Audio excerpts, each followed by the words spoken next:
Introducing the starting lineups here at the arena. PA announcer Brian Henderson. Probably hear him in the background. Lights are off. Spotlights are on the floor. And Jeff Hall is in the building. And the lights are off as they introduce the Lady Yellow Jacket basketball team. We might have some additional lights tomorrow night. On any updates from Phillip Jones and the Booster Club. He's hoping to have some new lights in tomorrow and maybe as ready as early as tomorrow night. FedEx said it's supposed to be here today, but we haven't seen them yet. But maybe tomorrow night or Monday against Harding Academy.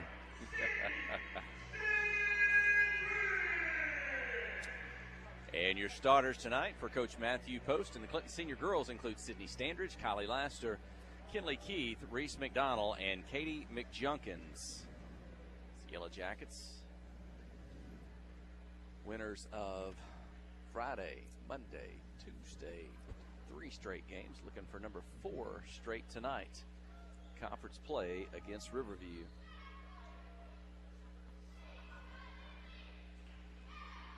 Jackets with their normal starting 5 on the floor tonight.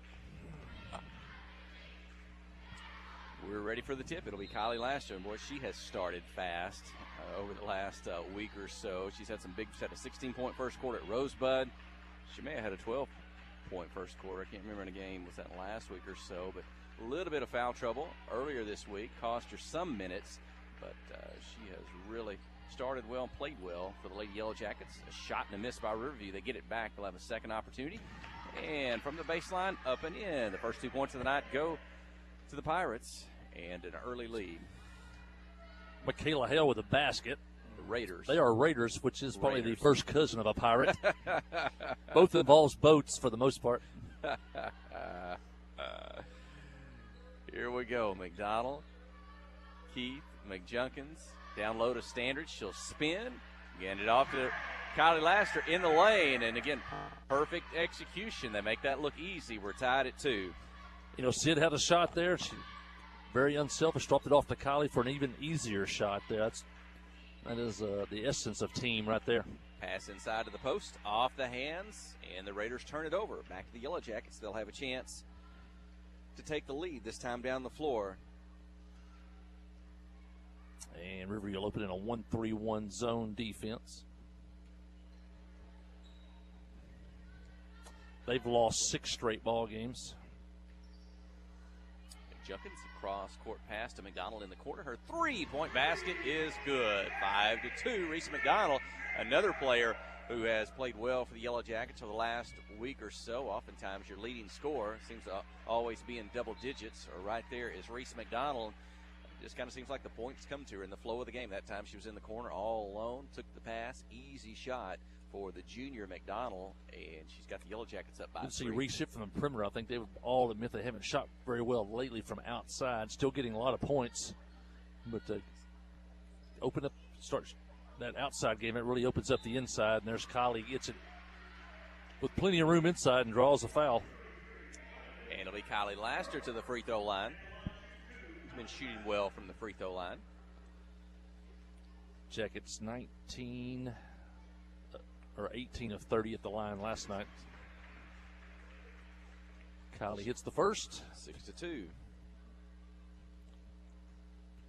She has really started well the last couple of weeks. Could have missed the second, and the Raiders come away with a rebound. But again, a 4-point lead for the Yellow Jackets with 6 minutes, and it'll be 6 minutes, 5 seconds remaining in the opening quarter. Raiders on the drive. McDonald defending. A little contact as the Raiders go to the floor. And that'll be the first foul of the ballgame on the Yellow Jackets. It goes against McDonald. And Riverview to inbound from the baseline. Toss it up high, into the post. Yellow Jackets battling. They knock it away, and Kinley Keith's able to recover the basketball. Quickly out to Katie McJunkin. Katie across midcourt. Defense in from her over the left side. Back to Keith. She'll drive the lane. Toss it to Laster up high. She loses it, gets it back off the glass, won't go. Back outside. McDonald 3-point attempt up. Back of the rim, won't go. Laster gets the rebound, tries to get position in front of the basket. It's knocked out of bounds. I believe we'll keep it with the Yellow Jackets. Good ball movement, really quick ball movement. Got a wide open look there.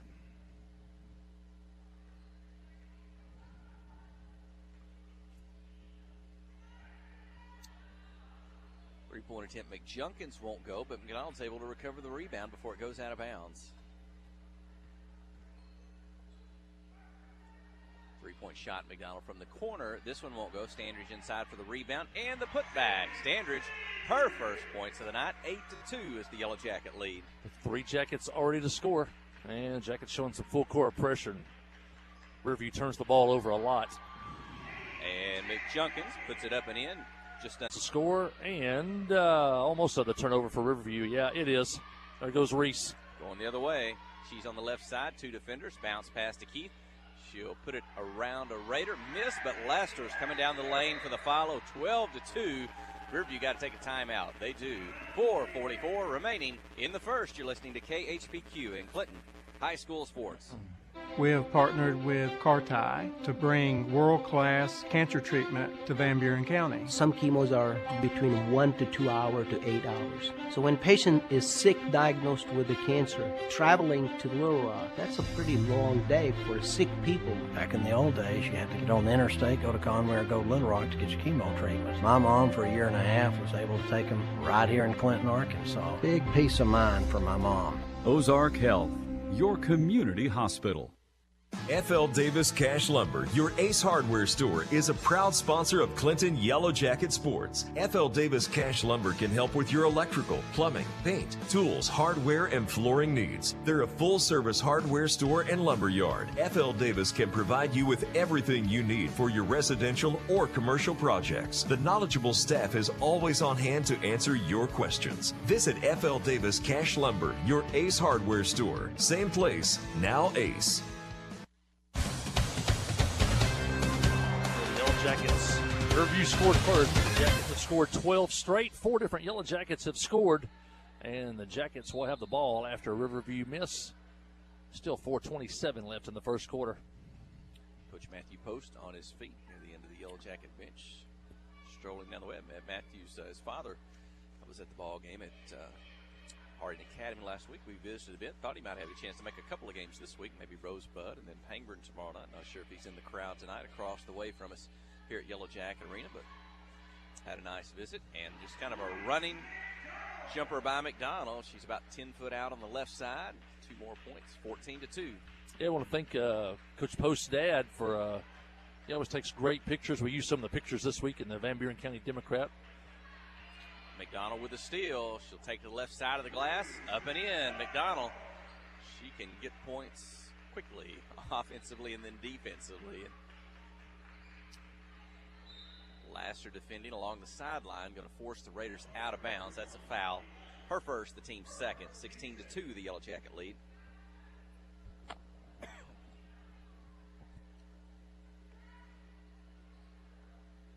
Raiders inbound in the backcourt. McDonald's man-to-man. They'll get some help and get it across just in front of the scorer's table. It's Miranda Widener, Ryan Henderson, Jason Lynch, and I think that's Jesse Wilson back tonight on the clock here at Yellow Jacket Arena. He's a substitute man tonight, Jesse Wilson. Jordan Benson is home from Wisconsin, I understand. He was in Green Bay on Sunday.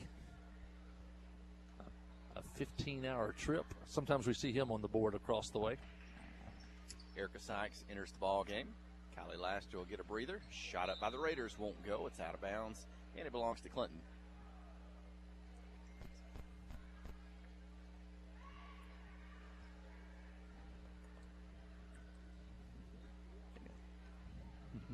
Inbound the ball. McJunkins across midcourt.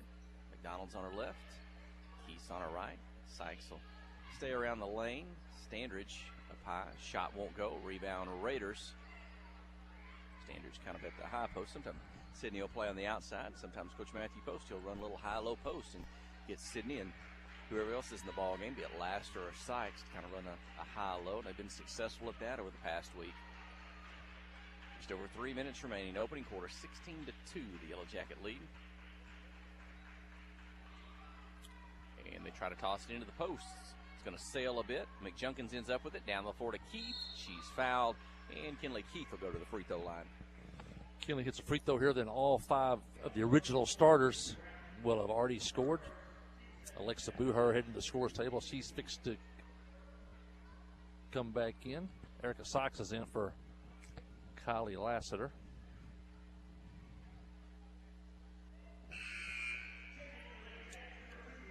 So we got Buher in, McJunkins out. So far, so good. Up 16-2. This is what we really wanted to see tonight.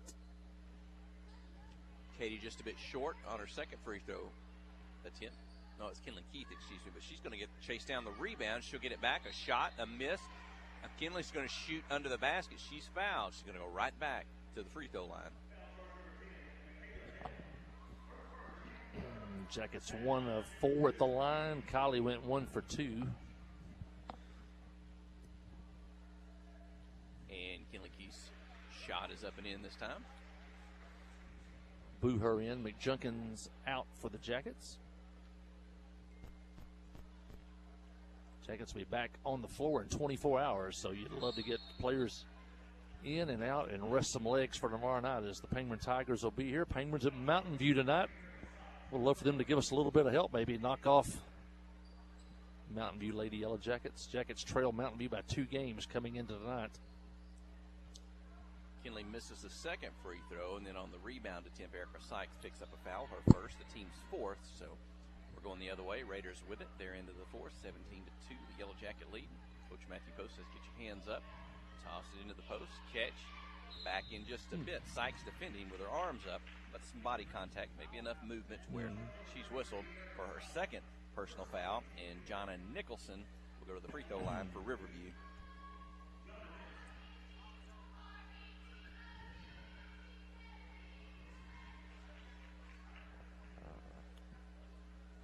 Sheldon Nelson hits the first one.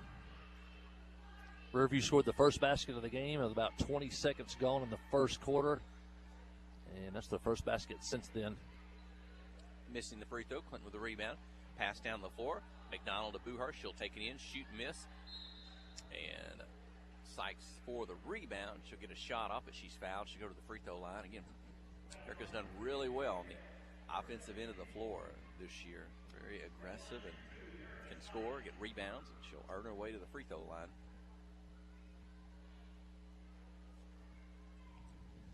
She'll miss the first.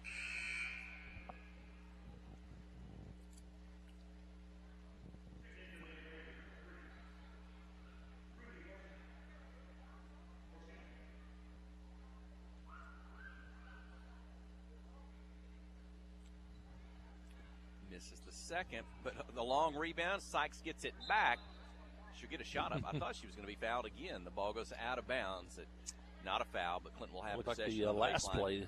First time it was called a foul. The second time it's just called out of bounds. Inbound the ball. Buher's looking. She'll toss it back out high to Keith. Alexis gets it back in the corner. She's alone for a three-point attempt. It won't go. Rebound. And Nicholson controls it for the Raiders. Just over 2 minutes remaining in the opening quarter. Clinton 17, Riverview 3. It's chili supper tonight here again. We had that on Tuesday night. My chili is fantastic. I don't know who made it yet. I have to find out. And there was a little bit more left tonight at this point than there was the other night. So come on up, eat some chili as well. Reese McDonald for 3 from the left side. Back of the rim. Forward. Shot by Kinley Keith. A miss. Sykes. That's Sydney Standers, her putback attempt draws a foul, and Sydney will go to the free throw line. Jackets hit that first 3 of the game. Haven't hit one since then. As I was saying, we've been kind of streaky shooting from the outside for a couple of weeks now. And Sydney gets the first free throw. She'll have a second. Jackets 3 of 8 at the line, but when you got size, you get the ball to the basket, you get to the line a lot. Jackets have already shot 8 free throws. We still got 1:43 left in the first quarter. Sydney gets the second, and it looks like there's going to be a timeout on the floor. 1:43 in the first. When we return, you're listening to KHPQ in Clinton High School Sports. Towing and recovery is the last thing you think about until you really need it. Then you really want the best. There's only one name to call, Justin's Collision Repair, Towing, and Recovery. They have the largest and latest model recovery fleet in north central Arkansas. From small towing to heavy-duty towing, Justin's Collision Repair, Towing, and Recovery on Highway 65 in Clinton is the one to call, 745-2992. That's Justin's Collision Repair, Towing, and Recovery, 745-2992. Steve Good at Goods Cash Saver says you can learn a lot about life by playing sports. You may never be the biggest or the fastest, but you can always try to be the very best and give 100%. And that's what they do every day at Goods Cash Saver. Even though they don't have the biggest building, they try to have every item that you might need in groceries. They also overachieve every day in their meat department. So when you're looking for a place to shop, give Goods Cash Saver a try. A supermarket that cares about you and your community and says, go Yellowjackets. Jackets lead 19-3. We're still in the first quarter. 1:43 left. The Jackets have already shot 10 free throws here in the first quarter against Riverview, and they have forced Riverview into multiple turnovers here and have the lead. And Riverview has the basketball in the front court. Bradley with the basketball, and they're going to try to hand the ball off on the weave across the top of the perimeter. Hey, pretty shot. 3-point field goal by the Raiders. They weave enough, have enough time to get the shot up and in. Trying to see that. Mackenzie Cook with the basket for Riverview. Sydney's going to drive. Shot up, won't go. She'll get a second attempt. Sykes battling for the rebound. She's going to turn, spin, put it up. It won't go. Offside rebound, Standridge. This time, count the basket, and she's fouled. She got 3 attempts. The third one counted, and the foul. She'll have a chance to earn a 3-point play. Yeah, Yellowjackets have been relentless on the boards. Got a size factor. Even when Colley's not in the game, they're still, for the most part, bigger inside than Riverview. Sydney gets the free throw. It's 22-6.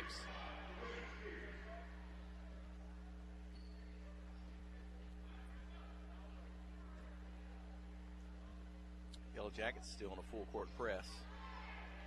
And a steal. And a shot up, a miss, a Standridge. Second shot, a miss. Booher with a shot, a miss. Still coming up with it. It's Kinley Keith. Back out to Sykes. Kick out to Standridge for the 3. It's up and in. Sydney scores inside. Gets the free throw. Now she steps out and gets a 3-point field goal. 25-6. The Jackets got 4 shots that time at the basket. 3 shots at the last possession. 30 seconds remaining in the opening quarter. Raiders with it. Pushed out by the Clinton man-to-man defense. A little deeper on the floor. They're going to weave again behind the 3-point line. Try to get inside. Ball's knocked loose by McDonald. Sykes now back to McDonald. Couple defenders there. She'll pull up, shoot over the defender, up and in. Pretty smart there. 2 defenders in front of her. She stopped. Then the defenders didn't come out and guard her. She made that look easy, but that was a smart play not to go ahead and try to finish inside against a defender or 2. She knocked it down. 27-6. Yellowjackets after 1. Stay with us. You're listening to KHPQ in Clinton High School Sports. Friday night at the stadium is not the time to worry about your finances. Let First Arkansas Bank and Trust ease your mind with their mobile banking capabilities. You can check your balance, transfer funds between accounts, and even find the nearest ATM for dinner after a road game. The free mobile app is available on the iTunes Store and Android Market. You can cheer loud and proud for the Yellowjackets because First Arkansas Bank and Trust has you covered. See a branch for more details. Equal housing lender, member FDIC. Wherever the river flows and however the game goes. The River Company is a proud sponsor of Clinton Yellowjacket Sports. Just like in sports, you want someone who has your back. The professional team at the River Company Insurance does just that. They'll work hard to find you the most coverage at the best possible price. Whether it's business, farm, ranch, personal, or automotive, the team at the River Company will get you exactly what you need. Sports is a team effort, so come join the team at the River, formerly S&P Insurance.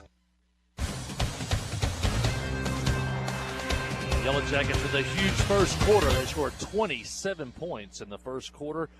5 players scored for the Jackets, led by Reese McDonald and Sydney Standridge with 9 points apiece. And the Yellowjackets will have the ball to start the second period of play.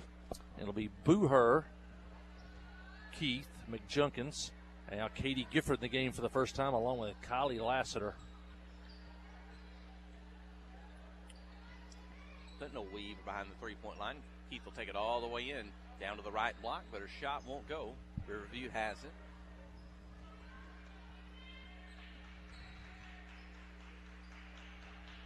Eight players to play thus far for the Yellowjackets. Coach Matthew Post, assisted by Tammy Hodges-Johnson.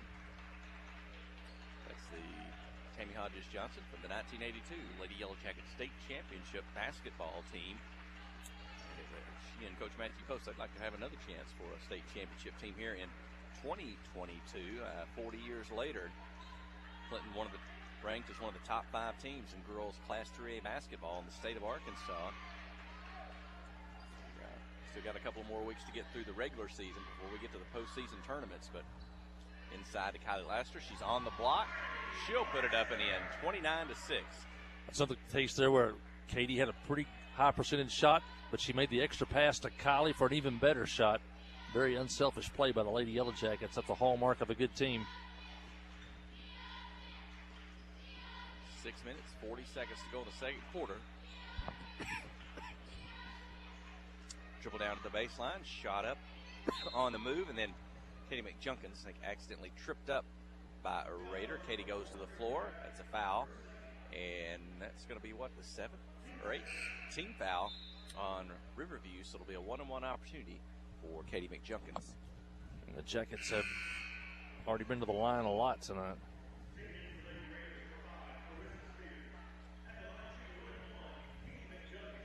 Katie 2 points on the night. She's yet to shoot her free throw, and she's usually one of Clinton's best free throw shooters. Katie gets the shot up and in. It was a game last year. She had, what, about 11 out of 11, I believe, in one game.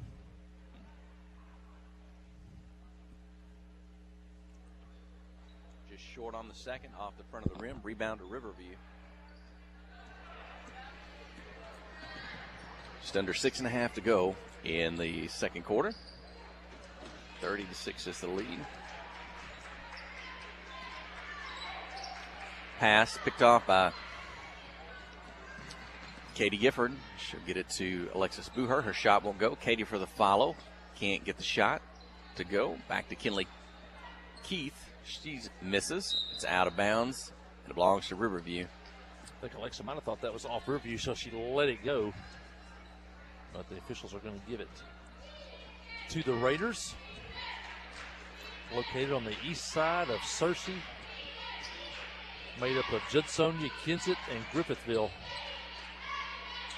Consolidated back in the 90s. Riverview on the drive. Laster defending, avoids the foul. The shot up and in, 30-8.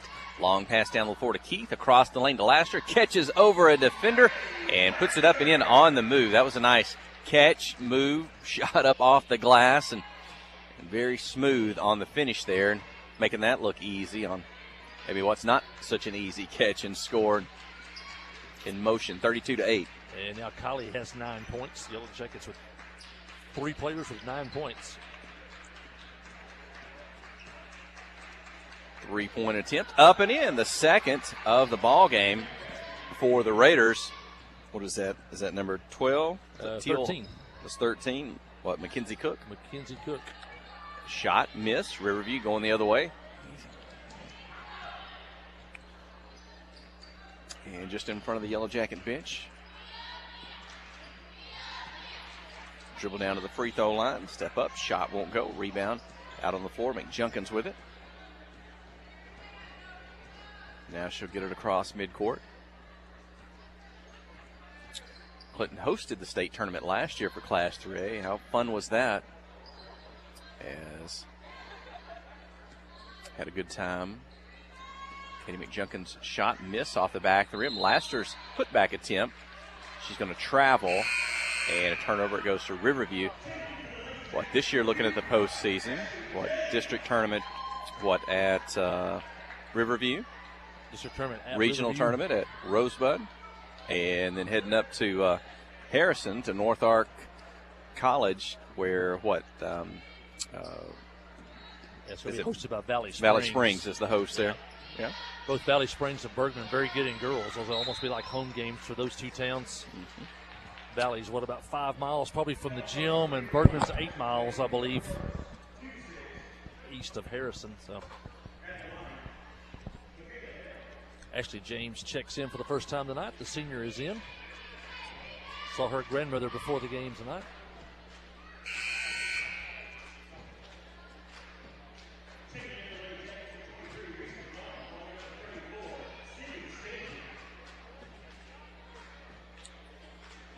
(32-11).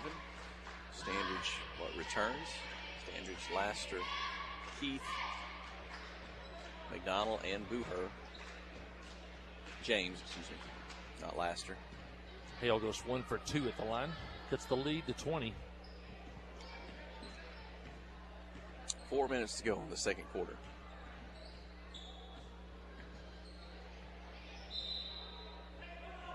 What I mentioned is the Yellowjackets inbounds the basketball. This is Kindness Week,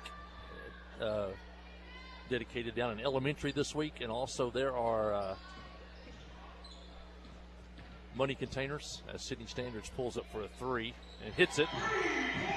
That's our second of the night, 35-12.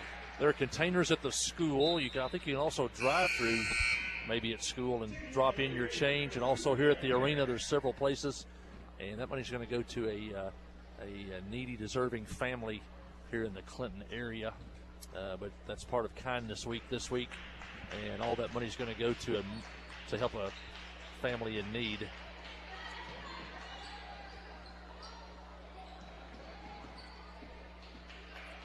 Raiders with the basketball.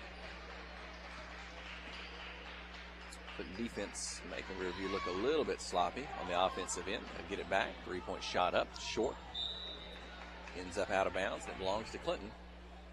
That 3-point basket, Sydney now has 12. Leading scorer for the Jackets so far, Abigail Parks, heading to the scorer's table. He looks to be all smiles. Yeah, her little brother Kenny's here tonight. Kenny had a birthday party just recently. I think he's 1 year old. Alexis Booher with a shot from the corner there, free throw line. Won't go. Rebound to Riverview. Foul called on the Yellowjackets. And let's see if that's going to be the 6th or 7th. Maybe the 7th team foul. It is. It goes against Ashley James. So it'll be a 1-and-1 opportunity for Riverview. Substitutions. Kinley Keith is out. Ashley James is out. Maddie Gifford enters the ball game along with Parks. And then that leaves McDonald, Standridge, and Booher to join them. Maddie Gifford, the senior. Katie Gifford, the sophomore. Katie not on the floor right now, but the sisters, they played together the other night.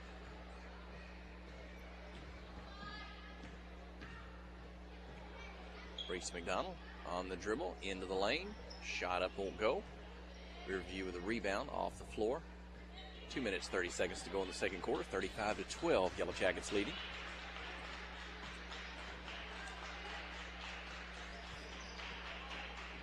Clinton, as always, in that man-to-man defense. We saw some 1-3-1 at Rosebud, but that's because the Yellowjackets have got into some foul trouble. But in the lane, split the defenders, but the ball's knocked loose. Standridge. Now Riverview gets it back, and there's going to be a tie-up on the floor. Alternate possession belongs to the Raiders.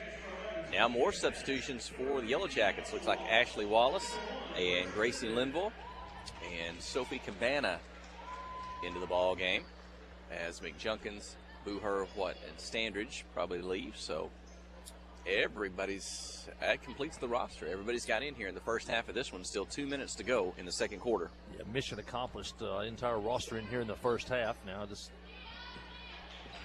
go ahead and get the win in this one and get ready for tomorrow night. On the drive, Raiders up and in. 2 points. Michaela Hale, I believe, with that. 35-14. Going the other way. Cabana on the drive. She'll dribble down to the block. Dump it to Maddie Gifford. Her shot missed. She gets a rebound. Second shot won't go.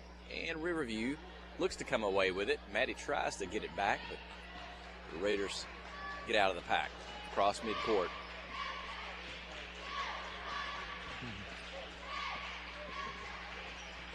Three-point attempt up and in. This one won't go. I think that's Cook's shot. She shot 3 of them, hit 2, but anytime she gets a look beyond the three-point line, she's going to shoot it. Pretty pass inside from Linville to Maddie Gifford. She'll kick it out, though, to the corner, and now it's back behind the three-point line. Ashley Wallace had a couple of shots the other night. She's in the corner. She'll fake the defender. She'll drive. She'll put it up and draw the foul. Ashley Wallace will go to the free throw line with 1:04 to go in the second.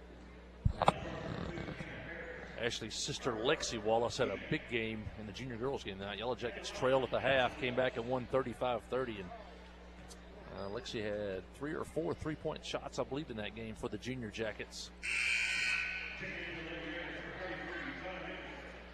I see Mom and Ashley's siblings across the way from us here tonight at Yellowjacket Arena.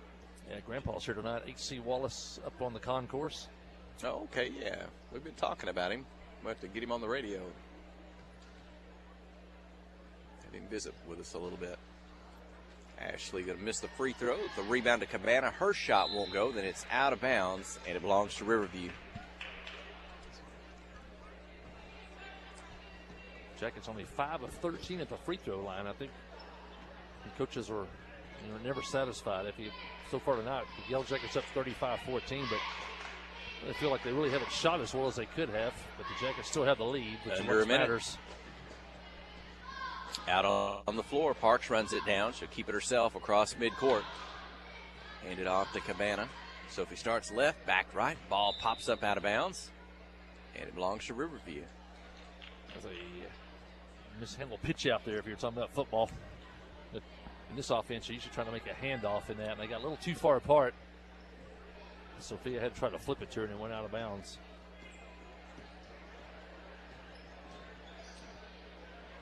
And shot up by Riverview, won't go. Linville ends up with it, off from Maddie Gifford, down the floor. Gracie's going to put it up off the glass, won't go. Riverview with the rebound. They're going to get on the run down the floor. Gifford in front, Linville behind, laying it up off the glass, good. 2 points for Riverview, 35-16. First points for Krista Bradley. Linville. Long pass down the floor to Cabana. 2-point attempt, won't go.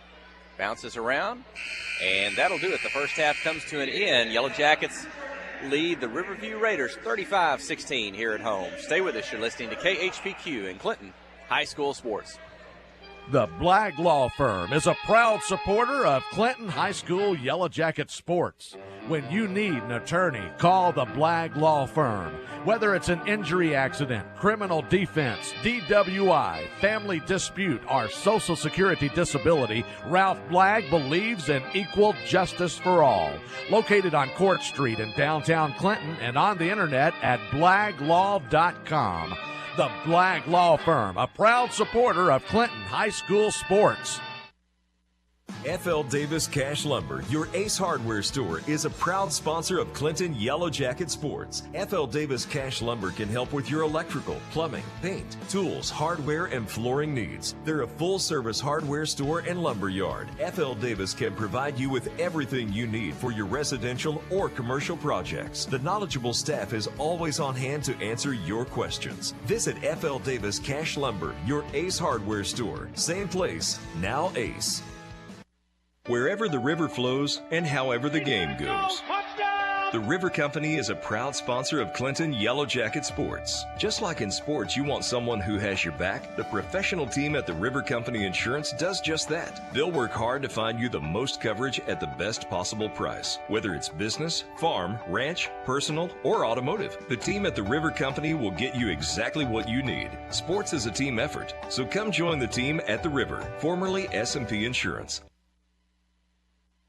Conway Regional has been the community's hospital for 100 years, providing high-quality, compassionate care. As our community continues to grow, we're growing alongside you to ensure all of your health care needs are met right here in Conway. When your family needs emergency care, you can trust our board-certified providers to provide you with the comprehensive care you deserve when you need it most. When you're facing an emergency, trust the care you'll find down the hallway, not down the highway. At Conway Regional, we're not just growing, we're growing together. Friday night at the stadium is not the time to worry about your finances. Let First Arkansas Bank and Trust ease your mind with their mobile banking capabilities. You can check your balance, transfer funds between accounts, and even find the nearest ATM for dinner after a road game. The free mobile app is available on the iTunes Store and Android Market. You can cheer loud and proud for the Yellowjackets because First Arkansas Bank and Trust has you covered. See a branch for more details. Equal housing lender, member FDIC. You know, life here wouldn't be the same without a sense of community. This is a wonderful place to live. The home of the Chuck Wagon races, Greers Ferry Lake, and of course, Joe Lee Chevrolet. You know, Joe Lee Chevrolet is famous for fairness, honesty, and square dealing. Now for 4 generations. Sure, you can buy a new Chevrolet car, truck, any other place, but this isn't anywhere. This is home. They invite you to come on down to Joe Lee Chevrolet, where they have large rebates and incentives plus low interest rates. Joe Lee Chevrolet, Highway 65 South in Clinton. Towing and recovery is the last thing you think about until you really need it. Then you really want the best. There's only one name to call, Justin's Collision Repair, Towing and Recovery. They have the largest and latest model recovery fleet in north central Arkansas. From small towing to heavy-duty towing, Justin's Collision Repair, Towing and Recovery on Highway 65 in Clinton is the one to call, 745-2992. That's Justin's Collision Repair, Towing and Recovery, 745-2992. Wherever the river flows and however the game goes.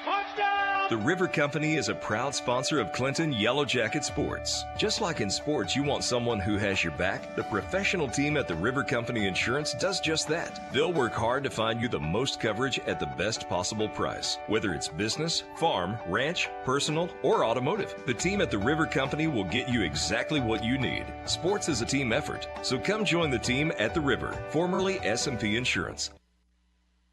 The Blagg Law Firm is a proud supporter of Clinton High School Yellowjacket sports. When you need an attorney, call the Blagg Law Firm. Whether it's an injury accident, criminal defense, DWI, family dispute, or Social Security disability, Ralph Blagg believes in equal justice for all. Located on Court Street in downtown Clinton and on the internet at blagglaw.com. The Blagg Law Firm, a proud supporter of Clinton High School sports. Friday night at the stadium is not the time to worry about your finances. Let First Arkansas Bank and Trust ease your mind with their mobile banking capabilities. You can check your balance, transfer funds between accounts, and even find the nearest ATM for dinner after a road game. The free mobile app is available on the iTunes Store and Android Market. You can cheer loud and proud for the Yellowjackets because First Arkansas Bank and Trust has you covered. See a branch for more details. Equal housing lender, member FDIC. F.L. Davis Cash Lumber, your Ace Hardware store, is a proud sponsor of Clinton Yellowjacket Sports. F.L. Davis Cash Lumber can help with your electrical, plumbing, paint, tools, hardware, and flooring needs. They're a full-service hardware store and lumber yard. F.L. Davis can provide you with everything you need for your residential or commercial projects. The knowledgeable staff is always on hand to answer your questions. Visit F.L. Davis Cash Lumber, your Ace Hardware store. Same place, now Ace. Yeah, we're back here at halftime. Yellowjackets lead 35-16. We have a fundraiser going on the floor. People are paying $1 to shoot free throws. And if they make the free throw, they move on then to shoot a three-point basket. I think if you miss, you just keep paying dollars till you hit, because I think I just saw Officer Ayers shoot 8 times before he finally made it. So he's getting his money's worth out there tonight. And I got goals going on both ends and raising money here for charity. Yellowjackets, as I said, lead 35-16 at the half. Leading scorer for the Jackets in the first half was Sydney Standridge. She has 2 3-point baskets. She also went 2 for 3 at the line and had 2 2-point field goals. Reese McDonald had 9 points in the first half, along with Kylie Lassiter. She also had 9 points. Katie McJunkins with 3. Kinley Keith had a free throw in the first half. And to round out the scoring, Jackets only go 5 of 15 at the free throw line. That's 33%. That's a few points off the board, but they do lead at the half by 19 points. Leading scorer for Riverview is Michaela Hale. She has 7 points, and Mackenzie Cook 6 points on 2 3-point baskets. Yellowjackets will be back in the arena tomorrow night. They'll take on Penguin. There'll be 3 games. Those 3 games will start at 5 o'clock, and a score from Mountain View at the half. It's Mountain View Lady Yellowjackets 29 and Penguin 19 at the half. I think had a report that Penguin had a couple of starters not able to play tonight, so it may be a heavy load to try to beat Mountain View on the road tonight, but still 2 quarters left in that game up in Stone County. Also on Monday, not on your schedule, but a makeup game on the 31st, Harding Academy, who the Yellowjackets swept last Friday night, will be here at the arena Monday night. You can see the defending state champion Harding Academy senior boys on Monday night. The Yellowjackets defeated them at Searcy last Friday night in a whale of a ball game. They trailed by 12 points, came back to win the ball game that night against Harding Academy. In fact, that was a night of comebacks as the junior girls trailed by 14 in the second half and came back to win. And the senior girls, tied in the fourth quarter, had to pull away for the win in that one. So you're going to be here Monday night as Harding Academy comes to town in that one. Also tomorrow night is Letter Jacket night. Get your letter jacket on, black and gold. Any school that you went to, not everybody is a Clinton alumni, but you may have Clinton students. Wear your hometown jacket. We'd love to see all the different colors here in the arena tonight. Hopefully maybe some of the Penguin folks will wear the red and white, and we can have this place a large crowd tomorrow night and a colorful crowd as it's the letter jacket night. You can come loud and proud in your yellow jacket. You can let everybody see those patches that you have on the sleeve. Yeah, that'll be a lot of fun. And really, I think the last time we had it, I don't think it was the people. I don't think the people had changed it all. I think there was probably some malfunctioning jackets from back in the day, probably not well made, because they seem to be shorter, both at the waist and the arm. So it couldn't have been the people. They haven't changed in 20 years. It must have been a flaw in the jacket design that year. But you can come on out tomorrow night. Hey, I told somebody else, don't fit, just throw it over your shoulder. You can look cool. Wear a pair of those penny loafers, and come on out tomorrow night for Letter Jackets night. Well, we'll send it back to the station here, and then we'll come back. We'll have second half action. If you're watching on the live stream, you can see the halftime shooting contest underway. All right, we'll bring it back in a couple of minutes. We'll be ready for second half action. Let's do Yellow Jacket basketball on the Yellow Jacket Sports Network. Steve Good at Goods Cash Savers says you can learn a lot about life by playing sports. You may never be the biggest or the fastest, but you can always try to be the very best and give 100%. And that's what they do every day at Goods Cash Saver. Even though they don't have the biggest building, they try to have every item that you might need in groceries. They also overachieve every day in their meat department. So when you're looking for a place to shop, give Goods Cash Saver a try. A supermarket that cares about you and your community and says, go Yellow Jackets. Life is better with basketball and with First Security. We have the resources and the know-how to assist with your needs, plus a local team you can count on. So you're making better plays because First Security is making better happen during this season and every season. What's your better? Get there with us. Stop by your local First Security Banking Center or visit us online at fsbank.com today. First Security. Bank better. Member FDIC, Equal Housing Lender.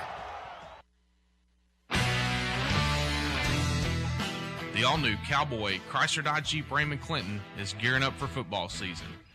Yep, we've got a huge lineup of Rams that are sure to fit all of your tailgating needs. So put on that lucky jersey and score huge savings during the summer clearance event. Can't wait to see you at the all-new Cowboy Chrysler Dodge Jeep Ram & Clinton and at cowboycdjr.com.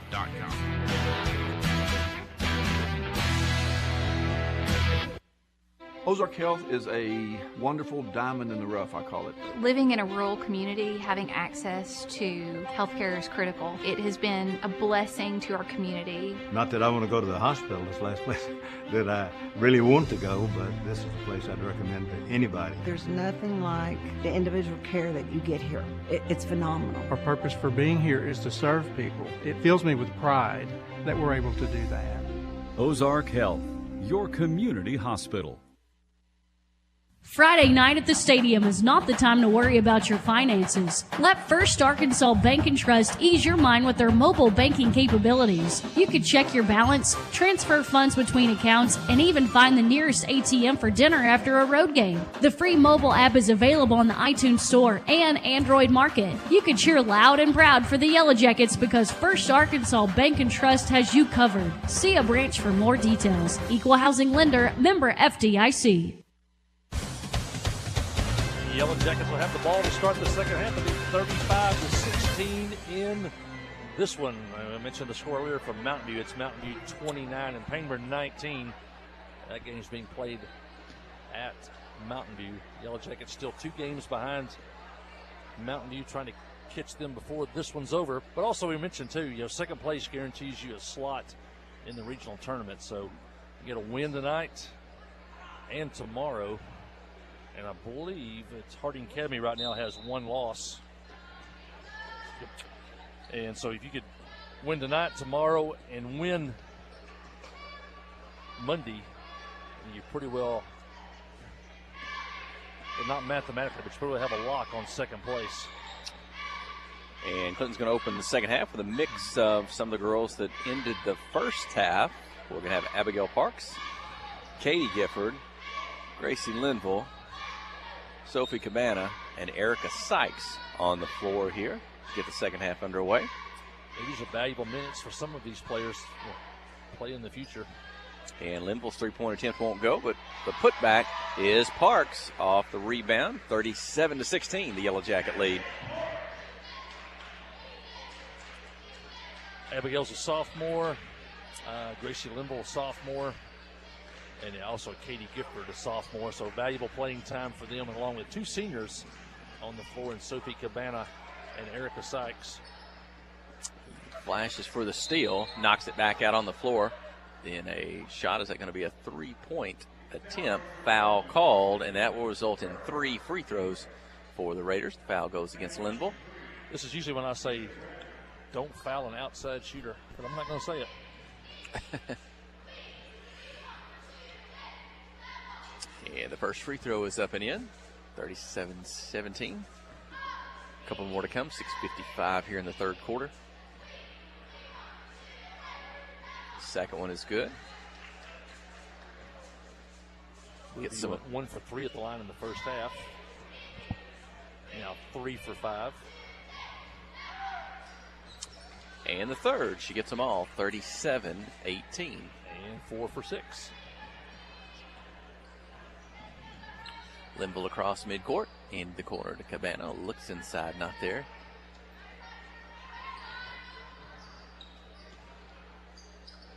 This time Cabana takes it in the corner. The pass, the shot won't go inside. Sykes with it, she'll toss it back out. Linville behind the 3-point line. Gifford to Sykes, she spins in the lane, gets it up, I think with her left hand, and it won't go. Raiders with the rebound. Tough shot. Erica caught the ball, spun, kind of got hit in the head, lost her glasses. So somewhere in midair, she's shooting without glasses on. Almost got it to go with her left hand. Linville with a steal. She's got a defender to her right. Gracie's going to drive the left side of the glass, put it up a little hard. It goes out of bounds off last touch by Sophie Cabana. 37-19, Yellow Jackets leading. Coach Matthew Post coaching them up. The Yellow Jacket sideline.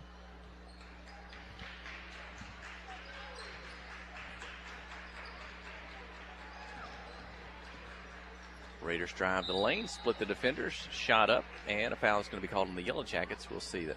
That might go against Katie Gifford. It is Katie.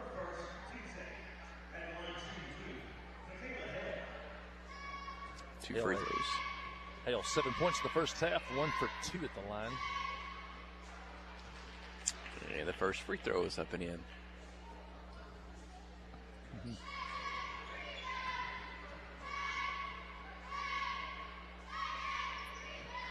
And the second. So 5 free throws made by the Raiders. They cut the Yellow Jacket lead to 37-21. Looks a little more respectable on the scoreboard. Parks with it for 3 from the right, just to the right of top of the key, maybe the right wing. A miss, but a long rebound by Cabana.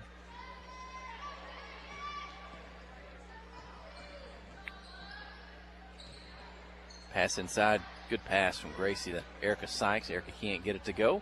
Ball's back out on the floor though. Clinton has it. Linville for 3. Off the glass, off the rim, won't go. Gifford for the rebound. Parks back to Sykes. Whips it out to Linville. Good passing by this squad there. Finding the open player. Katie Gifford's got a chance. Her 2-pointer won't go. So you see, even with this squad, we've talked about it. They don't hesitate. They don't hold the ball very long. They don't do little wasted dribbles, and they're always looking for the open player to get that pass to. And they've had some open looks. They didn't convert on that time down the floor, but they look like they play. They must play like they practice, like Coach Matthew Post teaches them. Good pass, Linville to Sykes across the lane, and Erica Sykes has 2, 39-21. Erica's first points of the night. Penguin has cut the lead at Mountain View to 36-31 heading into the fourth quarter. Still life in Mountain View.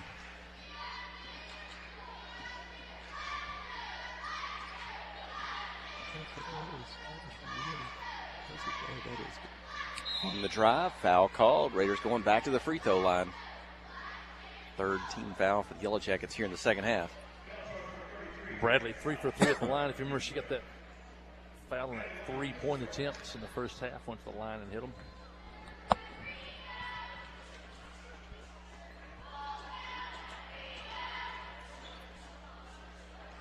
And the free throw's good.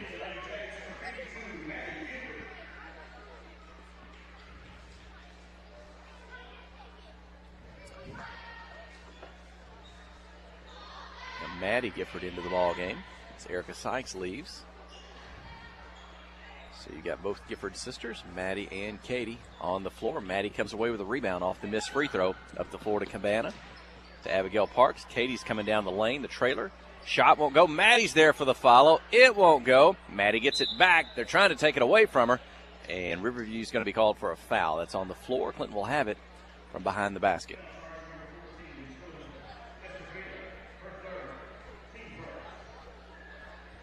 First foul of the second half against Riverview. 3:53 remaining in the third. 39-22, the Yellow Jacket lead. Clinton got off to a fast start in this one, and they've, for the most part, they've not looked back. Everybody's played tonight. Got in the ball game by the first half, and we started the second half with some of those girls, a mix as well. And going to miss a shot off the inbounds pass. Riverview ends up with it.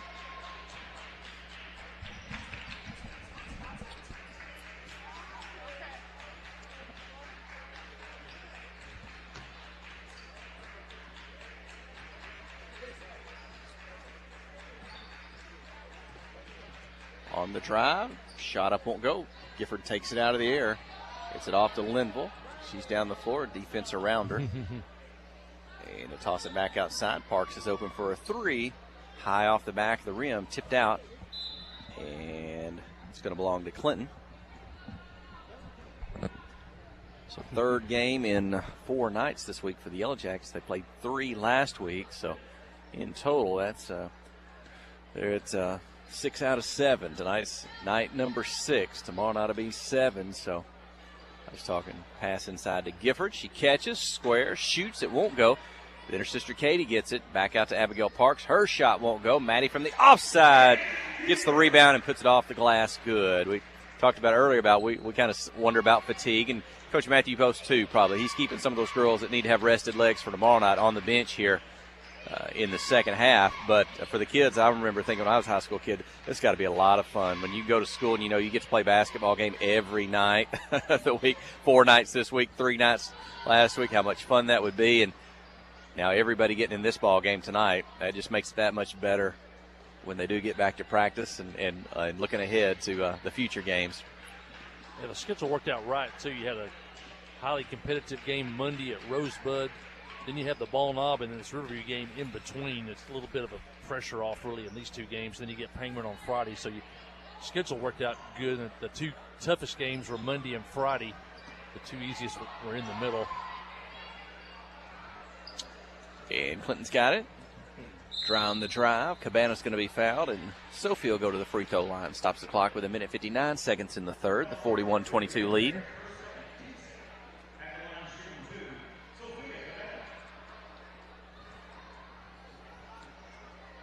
Oh, yeah, practice is always much better when everybody gets in the game. Everybody's raring to go and practice the next day. Good for morale. Sophia's first free throw just short off the front of the rim. Substitutions, Ashley James returns the ball game, as does Ashley Wallace. Katie Gifford leaves along with Abigail Parks. Cabana's second free throw misses. Riverview with a rebound.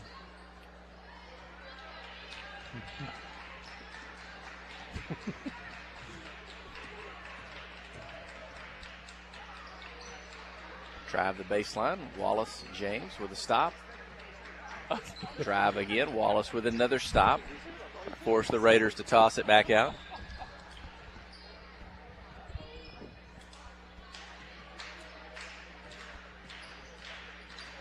Runner on the shot. Won't go. Riverview gets the long rebound. They've got it back. In the weave. Set for a three from the right wing. Good. I think that's her third three-point field goal of the night. Is that Mackenzie Cook? All of her points from beyond the arc. She's got 9. Gifford's shot won't go from the lane. Clinton gets it back. Cabana's shot, a miss. Rebound, Gifford, a miss. James battling for it. It goes out of bounds. Belongs to Riverview. Clinton's got a lot of rebounds tonight. But we don't track rebounds from our a lot of shots we do. There too. There's I don't know how many possessions we've had where we've taken multiple shots in the same possession. Under a minute to play in the third, a 16-point lead. Shot up by Riverview, won't go. Ashley James, the rebound inside. Outlet pass to Linville. She's on the run. Linville's kind of like Reese McDonald. She gets her motor going. She'll get down the floor with a basketball. And maybe a pass inside. Ball last touch by Riverview, out of bounds.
Dispute our Social Security disability, Ralph Blagg believes in equal justice for all.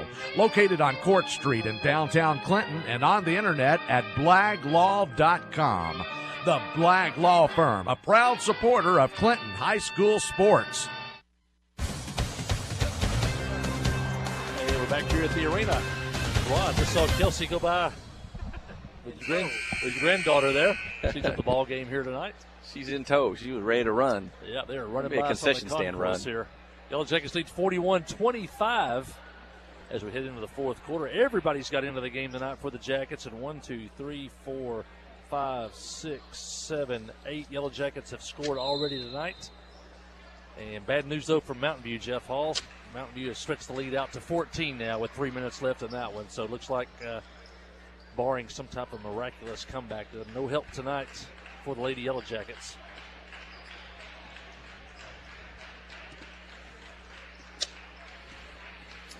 Riverview with the basketball to start the fourth quarter. Shot blocked by Parks. Sykes up ahead to Parks. Defense trying to catch up.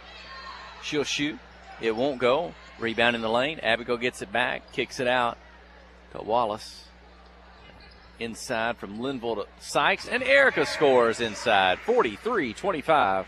Still, the characteristic of this team is unselfish. Even, late in the game, the game's pretty much out of hand, and different players of the ball game still, they're all unselfish. That time got the ball into Erica Sykes for the layup. Jackets back up by 18. I think they've led by as many as 22, I think. Erica Sykes comes up with the ball, down the floor, head to Wallace.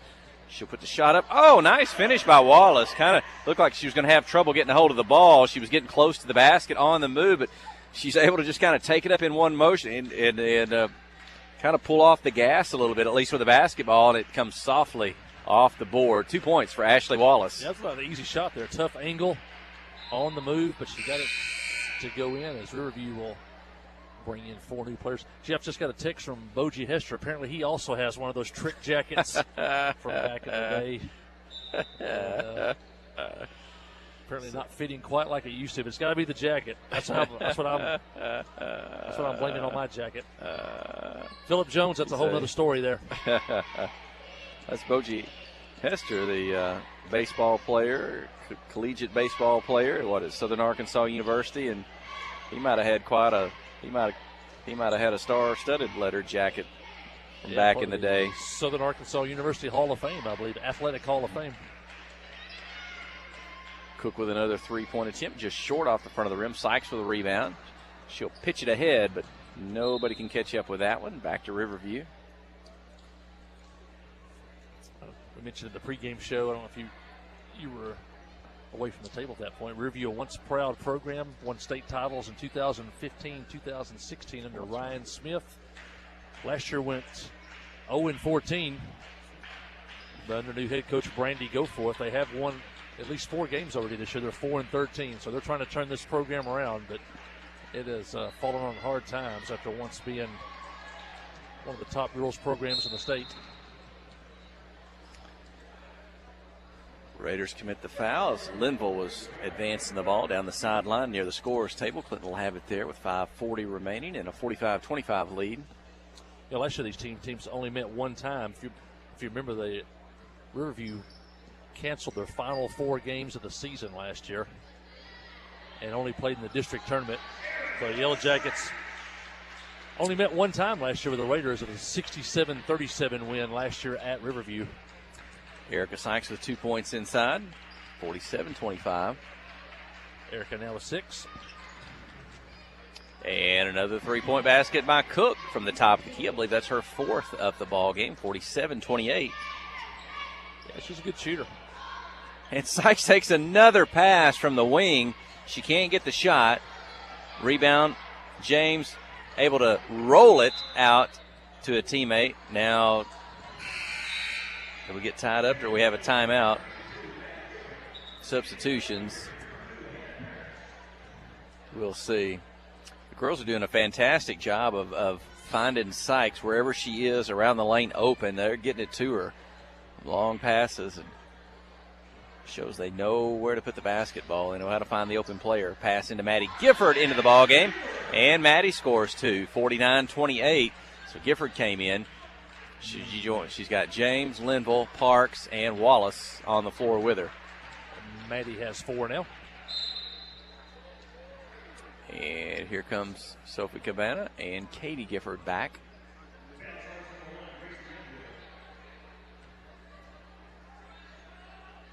And they're going to, and it'll be Linville and James go out.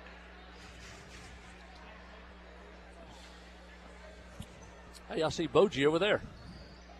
Thought he's watching at home.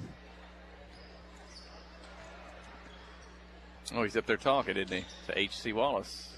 Yeah, somehow he's listening to the broadcast. Or maybe he just got here just for walking in. Russ's game. That's right. That may be what it is.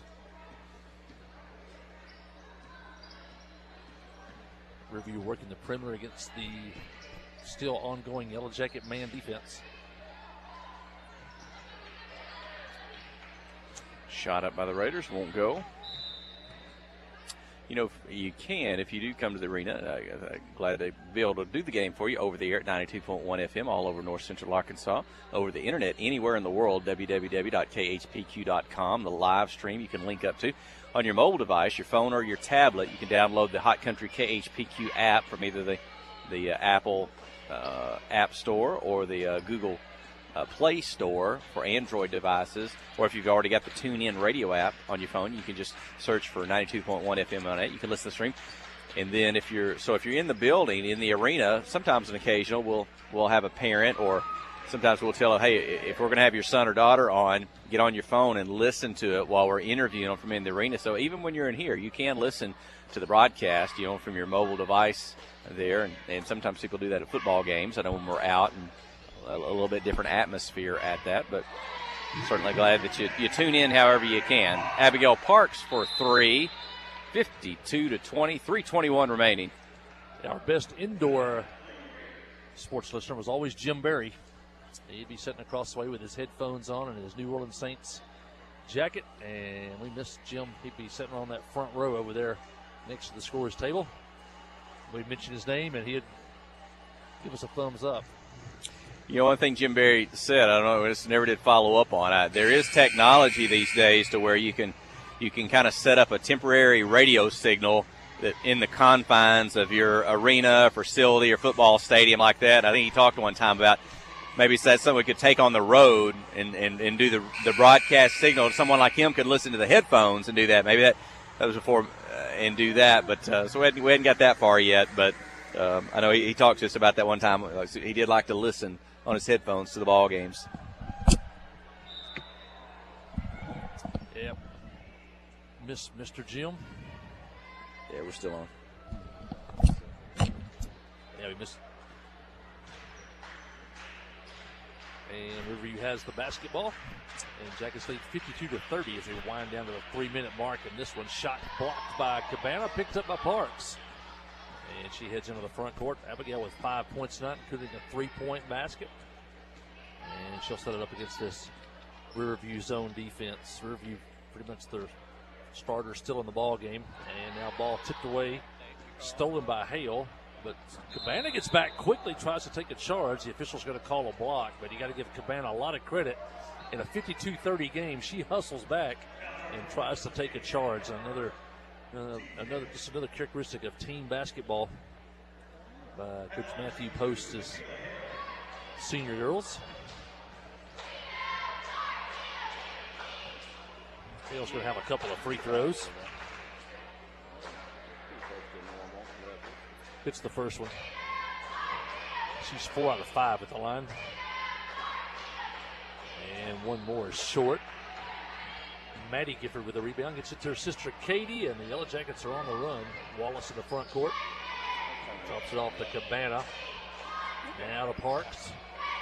Tries to drop it inside. Ball knocked away, but Gifford recovers it. Goes out of bounds. It'll belong to the Yellowjackets after a block shot. 52-31 Clinton. 2:30 left in this one. The Jackets led 27-6 at the end of the first quarter and have not looked back in this one. Turnover on the offensive end. Back to Riverview. 5 new players into the game for Riverview. They've played everybody tonight. Several folks made the trip over from Riverview. That is down in front of us. A lot of student athletes kind of in the mix as well, but we got a few parents and family here.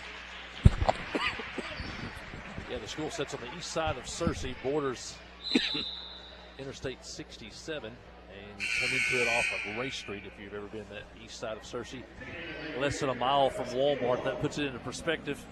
The school actually sits in the city limits of Searcy, but it's the school district is Kensett, Judsonia, and Griffithville.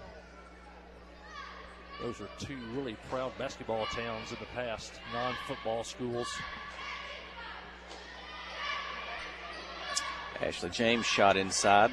Might have been blocked out on the floor. Linville with a pretty pass to Wallace in the corner. Ashley Wallace's 3 won't go. Long rebound. Linville knocks away, and Abigail Parks recovers it. She'll shoot a 3. And a little bit long. And Riverview comes up with the offside rebound. 1:40 remaining in the ballgame.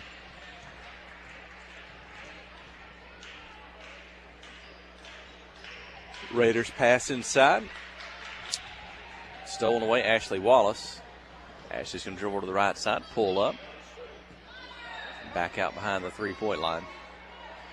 Inside, low to Ashley James. She'll square up and put it off the glass. Good. 54-31. Ashley James with 2 points. Ashley's first points of the ballgame. Well, this is another night where we've had several girls score in the ball game. Ball gets her knocked loose. Linville with it to Wallace. And now Riverview going the other way. How many different Yellowjackets have scored? 10 so far tonight. We had 13 on Tuesday's score. 40 seconds remaining. 54-31. Let's see what the final margin's going to be. Drive the lane, shot up and in. 2 points, 54-33. Final 30 seconds.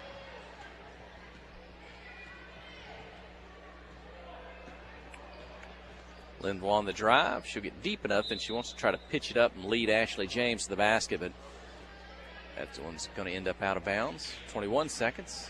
Clock stopped momentarily. We're winding down. It could be the final offensive series of the ball game. Riverview with it. 10 seconds.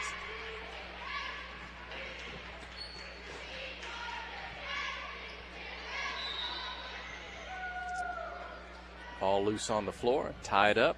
One more stop here with 3.2 to go.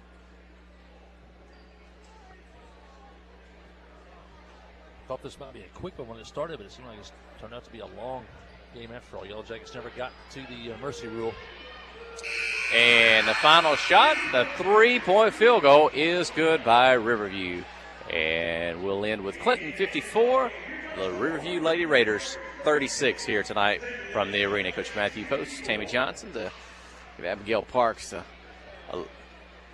a shake there, and then the girls will walk across, shake hands, both teams. Looks like they're going to meet at midcourt for a post-game prayer.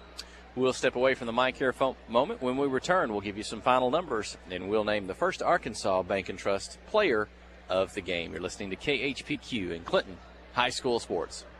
FL Davis Cash Lumber, your Ace Hardware store, is a proud sponsor of Clinton Yellowjacket Sports. FL Davis Cash Lumber can help with your electrical, plumbing, paint, tools, hardware, and flooring needs. They're a full-service hardware store and lumber yard. FL Davis can provide you with everything you need for your residential or commercial projects. The knowledgeable staff is always on hand to answer your questions. Visit FL Davis Cash Lumber, your Ace Hardware store. Same place, now Ace.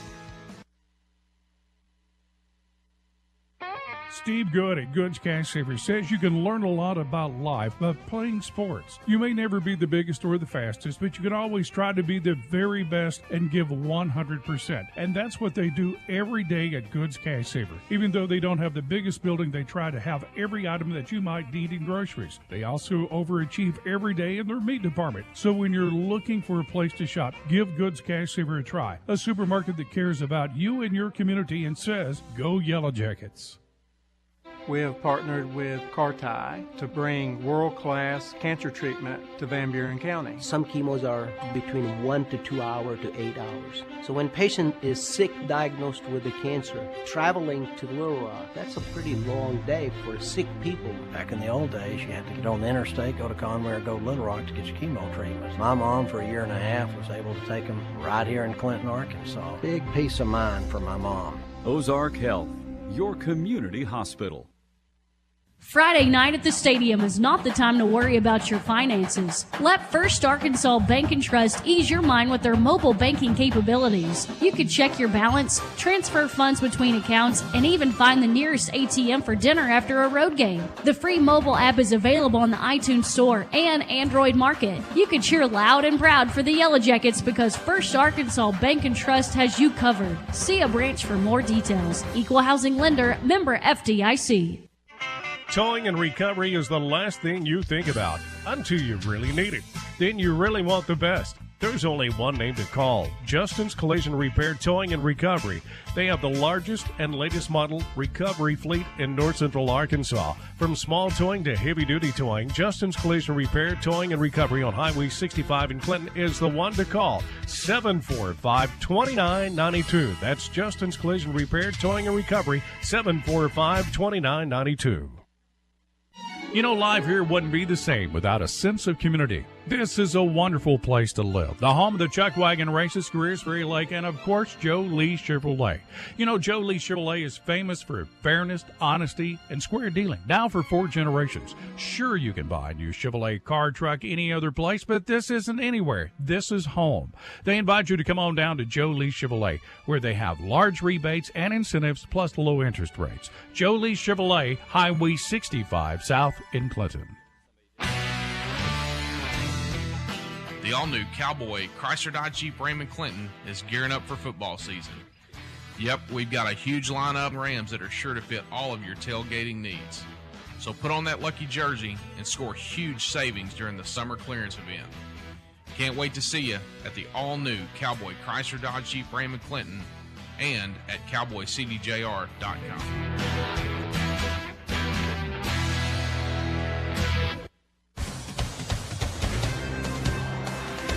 Yellowjacket Arena, my colleague Jeff Hall, Ryan Jones here at the arena. Yellowjacket Senior Girls just wrapped up their 19th victory of the season with a 54-36 victory over Riverview. Scoring for the Raiders, Allison Lee with 3 points, Hannah Parrish with 2 points, Krista Bradley with 7 points, and Michaela Hale and Mackenzie Cook, both with 12 points, lead the Raiders tonight. Mackenzie Cook, by the way, had 4 3-point baskets for her 12 points. Also, Joanna Nicholson also scored a point for Riverview tonight.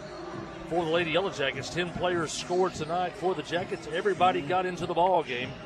Reese McDonald, 9 points on the night. Sydney Standridge was the leading scorer for the Jackets tonight. She had 12 points, including the Yellowjackets. 2 of the Yellowjackets' 3 3-point baskets came from Sydney. Kylie Laster with 9 points. Katie McJunkins with 3. Kinley Keith with a point. Erica Sykes with 6 points. Ashley James with 2 points. Abigail Parks, 5 points, including a 3-point basket. Maddie Gifford, 4 points on the night for the senior. And Ashley Wallace with 2 points tonight for the Lady Yellowjackets. Jackets went 5 of 17 at the free throw line for 30%. And Riverview goes 7 of 12 at the line for 60%. And our first Arkansas Bank and Trust player of the game, Jeff Hall, is Erica Sykes. Yeah, Erica, again, continues doing well. Always still maybe well on the defensive end, able to use her height and presence inside. But as we talked about, I think she's really doing well offensively this year. And very aggressive and knows what to do with the basketball. Gets it inside and gets the shots up and does very well. And a lot of playing time tonight in the ball game. And she's, again, it's a luxury when Coach Matthew Post he can have Kylie Laster, Erica Sykes. He can have Sydney Standridge at her height at the post when needed. And then he can have Maddie Gifford off the bench. And Sykes, she's kind of if Callie Laster's not in there, it's kind of Erica Sykes up next, and she's going to play a big part in this team's success through the remainder of the season. The Yellowjackets now 19-4 on the season. They'll go for number 20 tomorrow night against Panger. Be sure to come out to the arena for that one. You know, schools that play football, 20 wins in basketball is quite an accomplishment because you don't get to play quite as many games as the non-football schools. So the Jackets 19-4. 8 are now 9-2 in conference play. The Yellowjackets have won 4 straight, and they've won 15 of their last 17 ball games. Riverview falls to 4-14 on the season, 0-9 in conference play. When we come back, we'll have senior boys basketball. Stay with us. Listen to Yellowjacket basketball on the Yellowjacket Sports Network.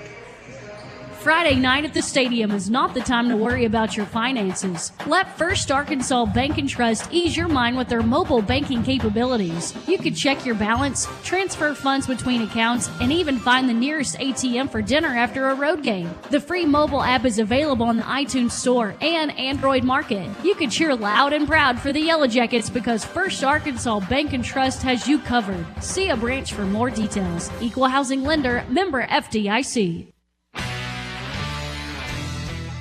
The all-new Cowboy Chrysler Dodge Jeep Ram in Clinton is gearing up for football season. Yep, we've got a huge lineup of Rams that are sure to fit all of your tailgating needs. So put on that lucky jersey and score huge savings during the summer clearance event. Can't wait to see you at the all-new Cowboy Chrysler Dodge Jeep Ram in Clinton and at cowboycdjr.com.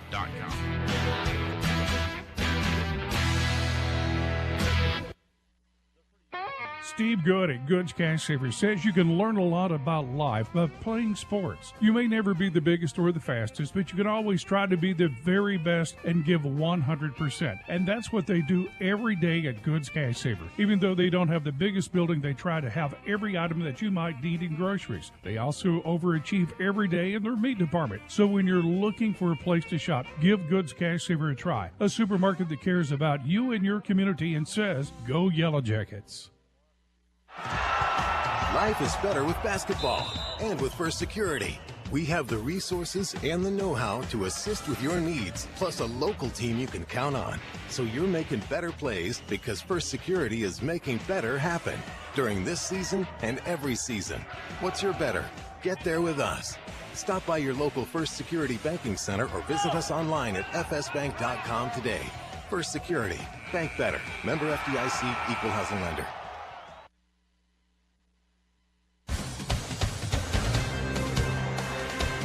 Well, we got one game left tonight for your The Yellowjackets have won 2 out of 3. Junior girls win 35-30 to open the night. Junior boys fell behind early in the game, but then came back and got within 5 at one point before losing tonight by a score of 45-32. And just moments ago, the senior girls win big over Riverview by a score of 54-36. Got a good boys game here. Riverview comes into this game, Jeff Hall in second place. They lost to Cave City, or check that, Cave City lost. They were in a tie with Rosebud. Rosebud beat the Yellowjackets. That game was on Monday night. But Rosebud with a 9-2 record. Riverview is 6-3, so Riverview only one game behind Rosebud at the moment. Cave City's with 4 losses, Payneman with 4 losses, and Mountain View with 4 losses. Then you got Harding Academy with 5 losses, and then Clinton, Ball Knob, and Newport with 7 losses. So everybody's still jockeying for position. Riverview lost their first 2 conference games of the year, and then went on a streak and didn't lose until early in the week. But they come in tonight only 1 game out of first place, so they're going to be ready to go. And the Yellowjackets, as we know, need victories. The Jackets come in tonight with a record of 4 wins, 12 losses on the season. They're 3-7 in conference play. Riverview 12-5 on the year, 6-3 in conference play. They are in second place. Last year they went 8-11 and 4-9 in conference play, so they've already improved 4 games over last year with 12 wins. And they had an undefeated junior boys team last year, and they gave Clinton their only loss last season. Junior high Jackets had 1 loss. Riverview went 16-0 last year. They're under first-year head coach Kirkland Pettis and assisted by former junior high coach and current AD now Nathan Claxton. And for several years they were coached by T.J. Coleman, outstanding young coach for the Riverview. And I believe he's now coaching at Maumelle.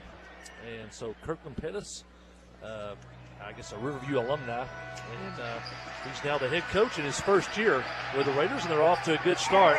Just 1 game out of first place. At Jeff Hall, some nights they start 3 sophomores and a freshman. But a lot of times there's a lot of growing pains with young players, and they're not consistent. They're 9-1 at home, but they're 3-3 on the road. They've been 1 team at home and 1 team on the road. They beat Rosebud by 20 at home, but then lose to Rosebud at Rosebud. So maybe the Yellowjackets can get them tonight here on the road at Yellowjacket Arena. The Jackets have been playing better as of late, and they felt that they let one get away on Tuesday night against Ball Knob as they led for 3.5 quarters. Ball Knob came back, got the win by 3 points in that one. And we're just moments away from basketball here. Let me check in that game against Ball Knob. Dawson Burgess leading scorer for the Yellowjackets with 15 points. Fellow sophomore Zane Widener with 11. The Yellowjackets went 7 of 10 at the free throw line, but they lost 48-45 to Ball Knob. And Riverview defeated Harding Academy yesterday afternoon 47-38, and they play Cave City tomorrow night, so they're playing 3 straight nights, and maybe they're going to overlook the Yellowjackets, maybe look ahead to Cave City, and maybe it'll be a trap game and the Yellowjackets can pull this one out. Well, the players have taken the floor. The officials join them. It'll be Zane Widener, Dylan Jones, Dawson Burgess, Brody Emberton, and Russ Hensley. Zane Widener will jump center, but Riverview controls quickly down the floor on their offensive end, and they'll work it behind the three-point line. Putting a 1-3-1 zone defense with Brody. Those long arms at the top. Russ Hensley's in the middle. You got Burgess and Widener on the wings, and you got Dylan Jones down low. He'll run baseline to baseline as needed, depending on where the ball goes. And Riverview kind of feeling out this Yellow Jacket defense. Yeah, if you're watching on TV, number 2, number 15, those are both sophomores, and number 1 is a freshman. Good pass inside. The shot won't go, and Russ Hensley for the rebound. So Riverview worked it around for about not quite 50 seconds. Missing the shot. Hensley with the rebound. Clinton's first offensive possession. Yellow Jackets won all 3 games last year from Riverview. And Clinton kind of went with the alley-oop, the design there, and it was doing a little bit long. So Widener had to save it back in bounds to Dylan Jones. He does. And Clinton will reset the offense under the watchful eye of Coach Cole Gardner, kneeling in front of that Yellow Jacket bench. Ball goes out of bounds. Last touch by Riverview. Riverview team last year had a difficult time scoring. Yellow Jackets, if you remember, that was one of the most memorable games last year. It came back from 14 down in the fourth quarter to win at Riverview on a Zach Alexander 15-footer. Hey, Brody Emberton opens the scoring tonight with a 3-point field goal from the corner. And Brody's had a good run over the last week or so. Offensively had a 30-point night, but on the road at Harding Academy last Friday night, he gets the first 3 of tonight's contest. And by the time the Yellow Jackets and Riverview met in the first round of the district tournament last year in February, the Jackets won 42-18. As Riverview could only muster 18 points in the entire game. Zane Widener knocks it away to Emberton. Back to Widener. He'll pull up in the lane. Shot over defender. Off the board, off the glass. Won't go, but Emberton for the rebound. His pass outside gets loose, and Zane Widener, though, is able to recover the basketball. So catch your breath for just a second here. And a steal by Riverview into the backcourt. Brody's going to catch up, play defense. Misses the shot. I don't know if Brody got a hand on it or not. Now we're going the other way. Dawson Burgess. Defense back. Into the corner. Russ Hensley for 3. It's good. Russ Hensley. I think he had a couple of threes the other night. He's got one tonight. So back-to-back 3-point field goals and a 6-point lead. Riverview on the drive. Offensive charge on the Raiders. The basket will not count, and the ball belongs to the Yellow Jackets. I think Riverview wants to put a little full court pressure on them. At least pick up man-to-man full court. So Clinton not known necessarily for its outside shooting, but that's where they go tonight for the first 2 field goals and a 6-point lead. Emberton's 3-point attempt, this one a bit off the mark. Riverview with a rebound. They'll drive, put it up, miss, a follow, miss, and out of bounds. They got a chance to get the ball back, and it belongs to Clinton. Yeah, the initial shooter went out of bounds, and he came back inbounds, was the first one to touch the ball, so a violation there, and the Yellow Jackets have it. I think Riverview would like this to be an up-tempo game. The Yellow Jackets would probably like to slow it down, make it a little bit more methodical. 4:55, first quarter, a 6-point lead. Raiders yet to score.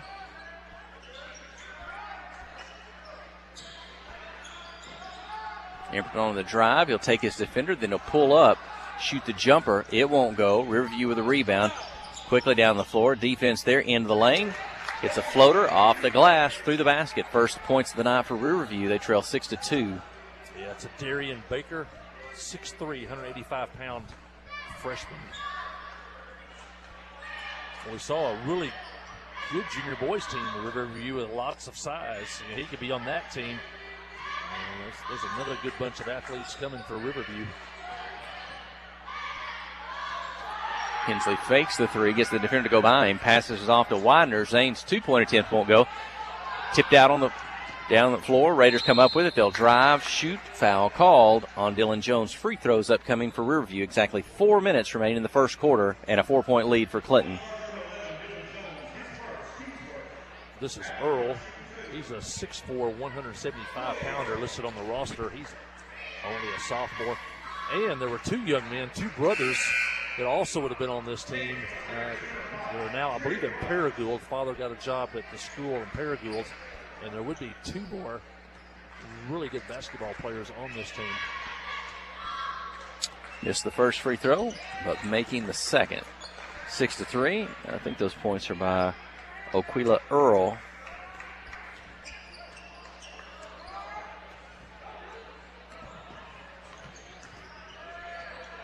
And Coach Phil Gardner said, go, Dylan. He's closely guarded. He'll get inside, hand it off to Russ Hensley. Russ scores, and he's fouled. A chance at a three-point play. Great job by Dylan Jones. He was being hounded, hand-checked by Quattlebaum, but he made a good job of taking care of the basketball, driving to the hole. And then when the defense came to try to stop him, dish it off to Russ Hensley for an easy layup. Russ's free throw just short. Zane's got the rebound inside. He'll put it off the glass. It won't go. Battle for the rebound. Out on the floor, Dawson Burgess chases it down. He'll turn, shoot the three. It's long, but it's going to go off the hands and out of bounds of Riverview. Clinton's going to get it back with an 8-3 lead. It's a good job of battling for every rebound, and Clinton's going to get another chance. Russ Hensley with 5 points in the ball game now. 3-point shot by Brody Emberton. Good. That's his second three-pointer of the night. He's got 6 and puts Clinton up 11-3. He's a great-looking shot, elevation, great follow-through and form.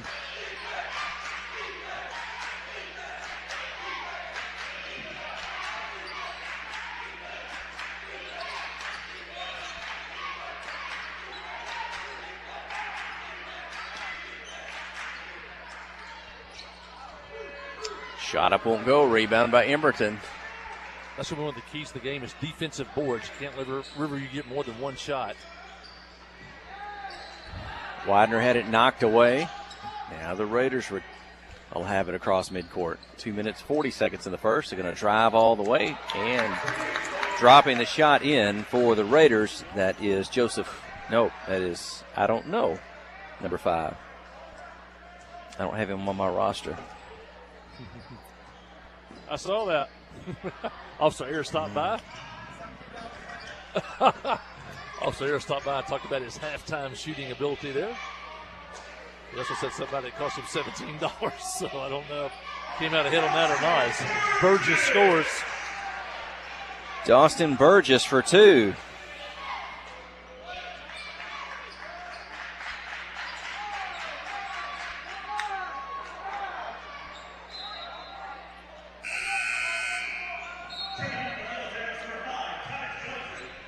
Titus Johnson, Nick Ebley into the game for the first time. Russ Hensley checks out along with Dylan Jones. Those two guys got off to a good start here in the first 6 minutes of this one.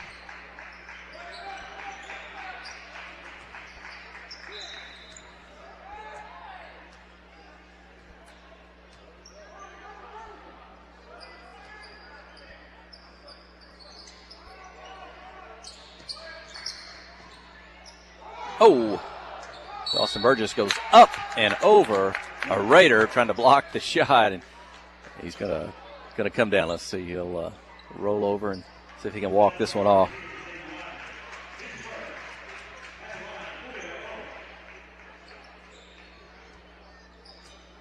I see Miss Wanda Owens heading, I don't know, she may be heading home. We're going to thank her for those cinnamon rolls that she made for the chili supper, but also for the ones she made for me and Jeff. And nothing better than a pan of Miss Wanda's rolls. I saw a picture of those, a Facebook post of those earlier too, yeah?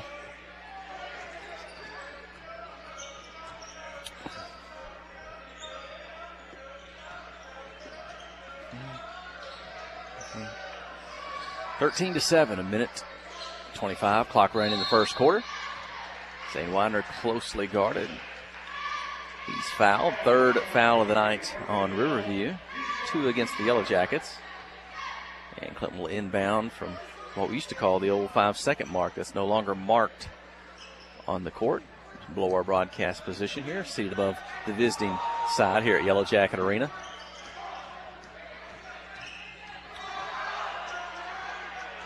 And I guess for our longtime listeners who remember the 5-second mark, I thought the distinction is now that you can, 5 seconds can be called anywhere on the floor, not necessarily close behind to the old line. Yeah, used to be a hash mark. If you were behind, you had to penetrate that hash mark before you come back out. Yeah. Not even on the floor anymore. I guess it's not even in the rule book anymore. Brody Emberton hits again. And He's Brody got has 8. 15-7, under a minute to play in the first.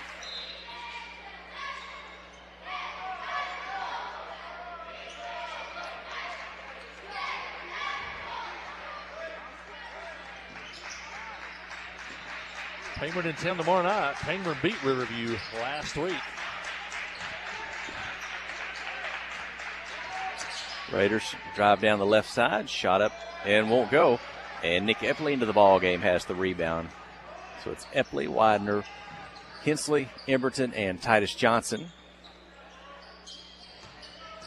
Zayden Widener's going to take it in the lane, missed the shot, try to get his own rebound. It's knocked out of bounds. And Clinton will keep it to inbound from the baseline. Zane's had some good looks so far. He just can't get one to go in. He definitely works hard around the backboard. Inbound in front of the Clinton cheer squad, led by Jamie Williams in the student section. 20 seconds. Man-to-man defense by the Raiders. Clinton's going to work it around and hopefully wind the clock down. For a final opportunity, bounce pass inside to Emberton from Widener. Can't get the shot on the rebound. Foul is going to be called on Riverview.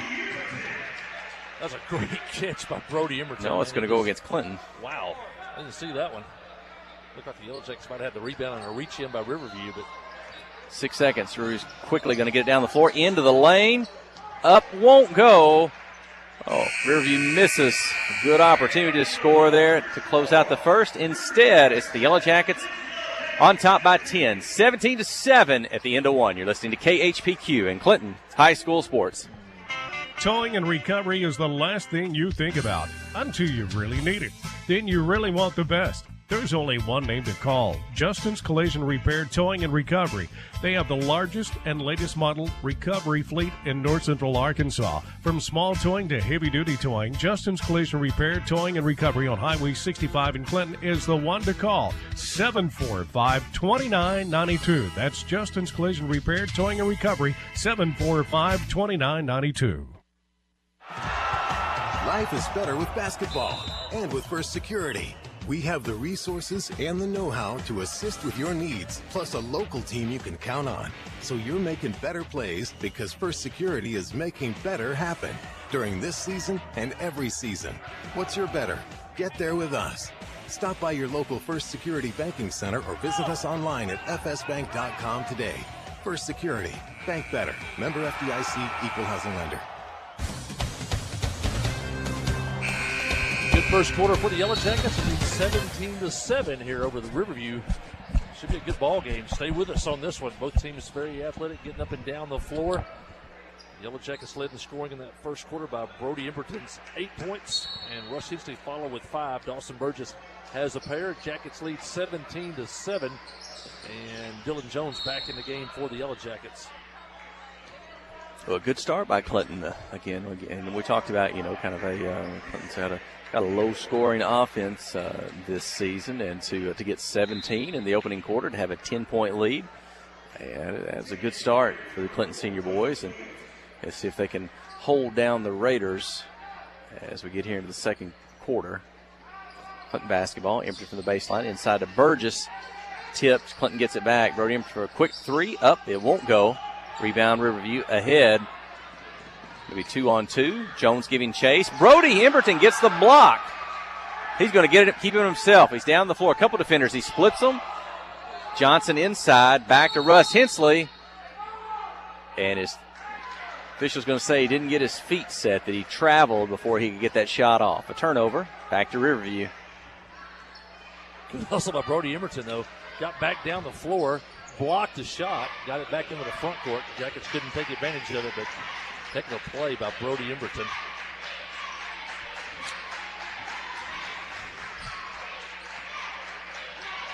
Three-point attempt for Riverview, short, but catching the ball in the air. Now Dawson Burgess blocks the putback attempt. And ball's going to go out of bounds. Last touch by Johnson. And no, they're going to reverse the call. Coach Cole Gardner was right there, and they're going to say the Raiders were the last to touch it. It belongs to Clinton. Coach Gardner got that one right first, and the official followed up. Yeah, the official pointed the wrong way. Sometimes you do that. Quick play like that. And Dylan Jones gets tripped up. Foul called on Riverview. Their 6th team foul here in the first half.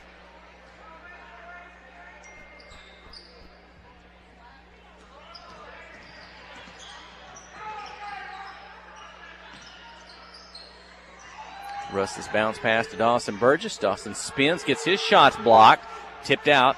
Riverview on the run. Dylan Jones getting back to defense, missing the layup attempt. Emberton with it. He's quickly going to race down the floor. Defense around him. Riverview knocks it away. They've got it. Going back, long pass inside off the glass. Good. Riverview for 2, 17-9. Woo! That is fast. Both teams up and down the floor. Yeah, Jackets, they got bumped to the floor. No call. Riverview gets 2. Jackets need to take advantage of this. Riverview not shooting very good. You know they're eventually going to start shooting better than they are now.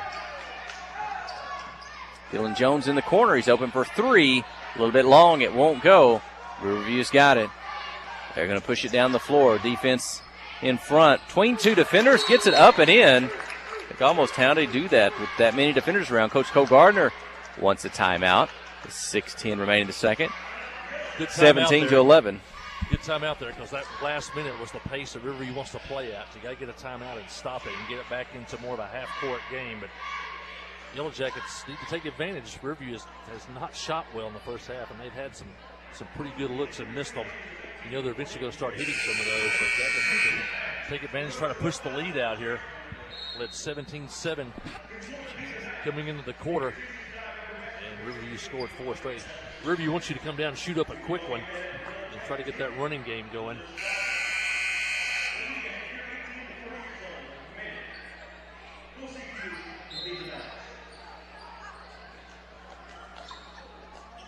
Riverview full court pressure. That is a zone trapping press. Widener driving layup. A good pass by Burgess. And Widener picks McCall's pocket. Going the other way. Burgess to Widener to Hensley under the basket. Oh, and Russ was anticipating the defender to come up and block his shot. He kind of kept shuffling his feet to see what the defender was going to do, and he's whistled for a travel before he could get the shot off. Some nights you have shot blockers that make you a little gun shy. Really, all you got to do is maybe just catch that one and go straight up. That's one of those, whether the defender's going to block it or not. He's got the offensive player thinking about it. Shot up won't go. Russ comes away with the ball. It's stolen away. Bounce pass inside. Defenders there. Foul called on the floor. Can't be careless in a game like this. The speed is different than we see most nights. That time the Yellowjackets did a good job. They're getting really physical on the boards, doing a good job out-muscling Riverview for the ball. But you've got to take care of the basketball. You can't have a lazy pass. And Hunter Morris checks in. We saw him last year. He had some threes on the Yellowjackets last year, number 24. And for the Yellowjackets, Titus Johnson returns, as does Nick Epley, as Hensley and Johnson are going to get a breather. And offensive foul on the Raiders. It's their second charge of the night. And 5:08 remaining in the second quarter. Clinton leads 19-11. Full court pressure by the Raiders. Long pass to midcourt. Ball off the hands, out of bounds. They'll force the Yellowjackets into a turnover, and the Raiders have it. I don't know, for some reason, the Yellowjackets had 2 players in the same spot. And ball on the right. Each other. Bounce pass down low, pretty pass. Nice assist. 2 points inside, 19-13. Now the Raiders putting some 7 points on the board. That defense, again, very quick. They're going to gamble a little bit, play pressure defense, look to get in the passing lane, make the steal. Emberton's three-point attempt won't go. Widener trying to get the rebound, tips it out of bounds. 4:35 in the second quarter, a 6-point lead. Jackets on that 1-3-1 zone defense. Trying to force Riverview to shoot from the outside and maybe trap in the corners. Riverview yet to hit a three tonight. 3-point attempt from the left side. Long, won't go. Out of bounds on Riverview. Morris missed that one, but he's a spot-up 3-point shooter.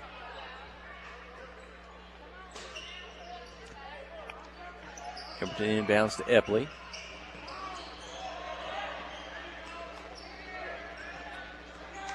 To Brody Emberton. He'll quickly get it down the floor. Pass inside to Widener, and Zane scores. That almost looked like a football play as Emberton gets it through and threads the needle. Small window on that one. Great pass. Widener just let his momentum carry him from the left side to right under the basket and made that look easy. 21-13, 3-point field goal by the Raiders, 21-16. That's Morris.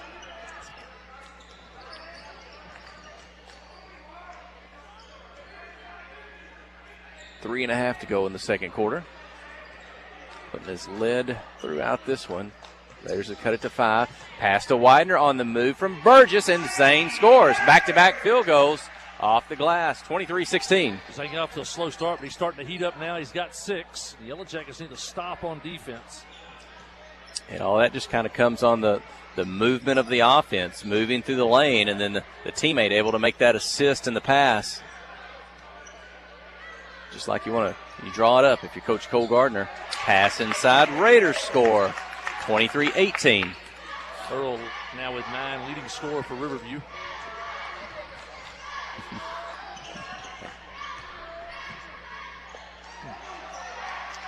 Burgess made the right move there. Reverse layup prevents the block shot, but he couldn't quite get the angle off the backboard.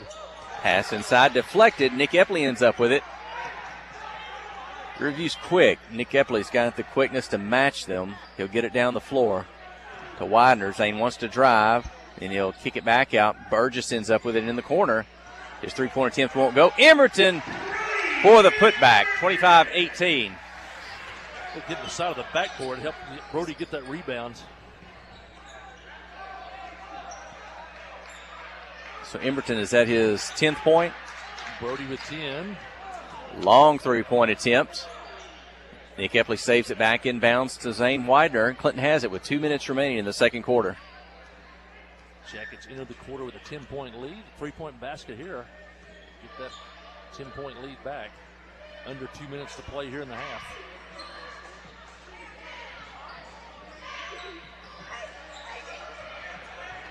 Ball knocked in the backcourt, recovered, steal, one-on-one. Down the floor, Epley defending, shot up and in.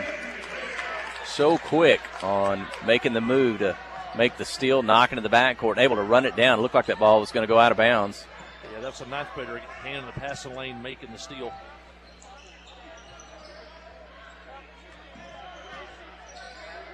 (25-20). Brody dribbles up to the free throw line. This one's going to fall off the rim. Raiders with the outlet pass to midcourt. That's going to sail out of bounds. A turnover back to Clinton, and it looks like Russ Hensley will check back into the ballgame, as does Dylan Jones. Epley out, Widener out. Jones and Epley splitting time at point guard. Probably good tonight because they get a lot of pressure on them. A lot of defensive pressure. And keep a pair of fresh legs out there at all times. So Nick and Dylan have done a good job of taking turns at the point.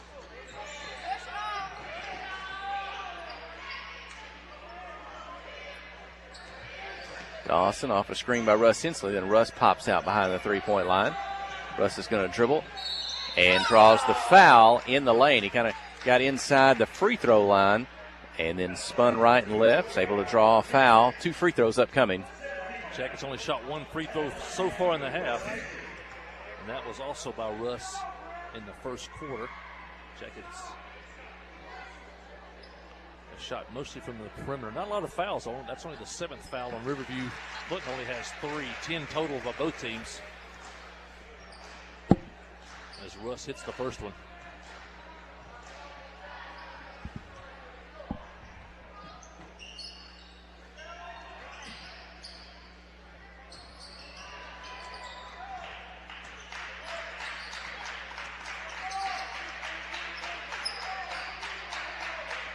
(26-20), 40 seconds, second quarter.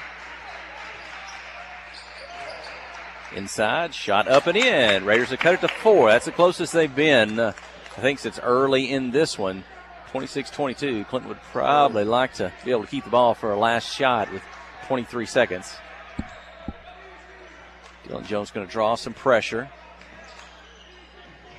to Burgess. They'll sag off a little bit. Russ Hensley. Good ball management, and we're under 10. Dylan Jones, left side, Burgess, Hensley, back to Dylan, inside to Burgess, on the move, jumper, up, off the glass, good. 28-22, first half comes to an end, and Clinton on top here at home at the arena over the Riverview Raiders, 28-22. You're listening to KHPQ in Clinton High School Sports. You know, life here wouldn't be the same without a sense of community. This is a wonderful place to live. The home of the Chuck Wagon Races, Greers Ferry Lake, and of course, Joe Lee Chevrolet. You know, Joe Lee Chevrolet is famous for fairness, honesty, and square dealing. Now for 4 generations. Sure, you can buy a new Chevrolet car, truck, any other place, but this isn't anywhere. This is home.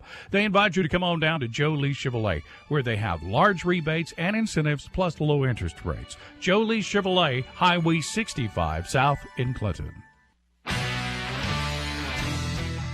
The all-new Cowboy Chrysler Dodge Jeep Ram Clinton is gearing up for football season. Yep, we've got a huge lineup of Rams that are sure to fit all of your tailgating needs.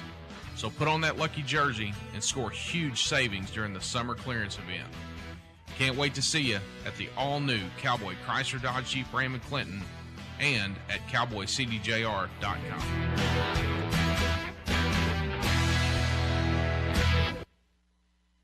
We have partnered with Carti to bring world-class cancer treatment to Van Buren County. Some chemos are between 1 to 2 hours to 8 hours. So when patient is sick, diagnosed with a cancer, traveling to Little Rock, that's a pretty long day for sick people. Back in the old days, you had to get on the interstate, go to Conway or go to Little Rock to get your chemo treatments. My mom, for a year and a half, was able to take them right here in Clinton, Arkansas. Big peace of mind for my mom. Ozark Health, your community hospital. F.L. Davis Cash Lumber, your Ace Hardware store, is a proud sponsor of Clinton Yellowjacket Sports. F.L. Davis Cash Lumber can help with your electrical, plumbing, paint, tools, hardware, and flooring needs. They're a full-service hardware store and lumber yard. F.L. Davis can provide you with everything you need for your residential or commercial projects. The knowledgeable staff is always on hand to answer your questions. Visit F.L. Davis Cash Lumber, your Ace Hardware store. Same place, now Ace. Towing and recovery is the last thing you think about until you really need it. Then you really want the best. There's only one name to call: Justin's Collision Repair Towing and Recovery. They have the largest and latest model recovery fleet in north central Arkansas. From small towing to heavy duty towing, Justin's Collision Repair Towing and Recovery on Highway 65 in Clinton is the one to call. 745-2992. That's Justin's Collision Repair Towing and Recovery. 745-2992. Been an entertaining first half here in the senior boys game. It's 28-22 here at the half, and it's 17-7 at the end of the first quarter. That's been the largest lead of the game for Clinton. Riverview got back within 4, and the Yellowjackets scored on a Dawson Burgess layup at the end of the half, and they'll get out with a 6-point lead, 28-22. Scoring for Riverview to Darian Baker, the freshman, has 6 points in the first half. Okea Earl, the sophomore, he's got 11 points at the half, and Hunter Morris with a 3-point basket for Riverview. For the Yellowjackets, 4 different Jackets scored the first half. Zane Widener with 6, Dawson Burgess with 4, Russ Hensley with 6, and Brody Emerton with 10 points in the first half. Brody with 2 threes. Russ has another one. The Jackets have 3 in the half. Riverview goes 1 for 3 at the line, and so does Clinton. Both teams 1 for 3 at the free throw line in the first half, and the halftime score is Clinton 28 and Riverview 22. Chili Supper winding down here tonight. Another good fundraiser for the after prom party. Want to mention tomorrow night the Penguin Tigers will be in town. 3 games starting at 5 o'clock tomorrow night, and it'll be letter jacket night. Get that letter jacket out and get to the arena tomorrow night. Whether you wore a black and gold or the colors of another school, come on out. Letter jacket night tomorrow night at Yellowjacket Arena. Also the donor night, I think it's winding down maybe across the way over there. And so it's been a good night here at the arena. Also want to mention, it's not on your schedule, but Monday Harding Academy will be here for 3 games on Monday night. Harding Academy Monday night for the Yellowjackets. I think next week we're just playing Monday and Friday. So it's been 7 games over the 2-week period, and now starting to slow down a little bit. Also on February the 11th, you can mark your calendar for senior night here at the arena. And then it won't be long to that. It'll be district tournament, junior high district tournament, and then the senior high district tournament at Riverview in Searcy in early February. Other games around the conference tonight: Augusta's at Ball Knob, Newport playing Harding Academy tonight, and Pangburn is up in Mountain View. Mountain View won the girls' game earlier this evening, so Yellowjackets remain 2 games out of first in the conference.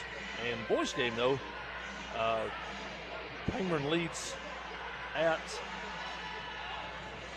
Mountain View by a score of 19-15 at the half. It's Pangburn 19, Mountain View 15. That game's at the half. And looking at the boys' standings, Pangburn is 6-4, and Mountain View's 5-4. One of those 2 teams is going to get their 5th loss tonight. And if the Yellowjackets could win here, Riverview would have 4 losses. Cave City would have 4 losses, and either Pangburn or Mountain View. There could be a 3-way tie for second when this night's over in Conference 2-3A. Both teams are making their way back out onto the floor. Let's take one final break before we start the second half. Listen to Yellowjacket basketball on the Yellowjacket Sports Network. Steve Good at Goods Cash Savers says you can learn a lot about life by playing sports. You may never be the biggest or the fastest, but you can always try to be the very best and give 100%. And that's what they do every day at Goods Cash Savers. Even though they don't have the biggest building, they try to have every item that you might need in groceries. They also overachieve every day in their meat department. So when you're looking for a place to shop, give Goods Cash Savers a try. A supermarket that cares about you and your community and says, go Yellowjackets. Friday night at the stadium is not the time to worry about your finances. Let First Arkansas Bank and Trust ease your mind with their mobile banking capabilities. You can check your balance, transfer funds between accounts, and even find the nearest ATM for dinner after a road game. The free mobile app is available on the iTunes Store and Android Market. You can cheer loud and proud for the Yellowjackets because First Arkansas Bank and Trust has you covered. See a branch for more details. Equal housing lender, member FDIC.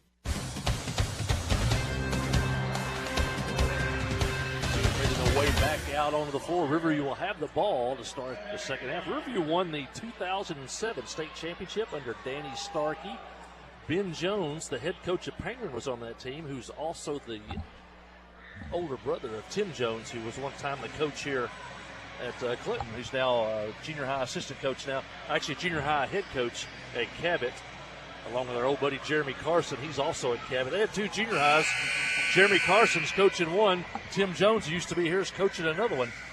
And so a lot of Clinton connections down in Cabot. But they won the state title under Danny Starkey from Rosebud in 2007. And so it's always been a very good basketball program. I think T.J. Coleman got them to the Final Four one year and lost, I think, on a buzzer beater. They were just seconds away from going to the state championship game under T.J. Coleman. So it's Riverview's always been a good basketball school, and the Yellowjackets looking maybe to knock them off here as we head into the second half. Jackets lead 28-26. We talked to Abby Bone, her mom Pam Bone. They're just momentarily there. They've kind of wrapped up the after prom party fundraiser, the chili supper tonight. This was This was night 2 of the week. They had night 1 on Tuesday night, and very successful, it sounds like. They finished with about $800 proceeds raised from Tuesday night's dinner, and then about $600 tonight, so maybe $1,400 for the week on a couple of chili suppers. And I know my bowl of chili was really good tonight. I think that was an Amy Newland recipe I put together that I had. It was fantastic, so enjoyed that. And glad they were here, and glad they were able to use that money here a little bit later on when we get close to the prom. 2 points inside for Riverview, 28-24. Tristan Cunningham, his first 2 points of the ball game, also a sophomore. That's number 15. And the Yellowjackets turn it over. Quick hands, passing lanes. Can't be careless or lazy with a pass.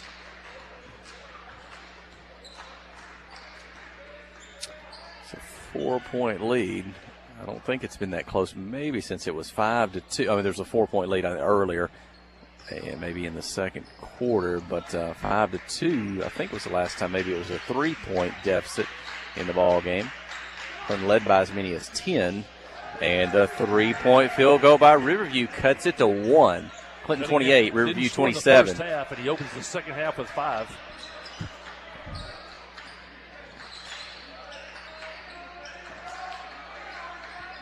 So Riverview getting the offense going a little bit. They've got that pressure defense that's giving the Yellowjackets a little bit of trouble. Brody Emerton on the drive. They're going to steal it away, then quickly down the floor. Russ Hensley's trying to catch up, but it's a 2 off the glass to give Riverview the lead, 29-28, with 6:16 remaining in the third quarter.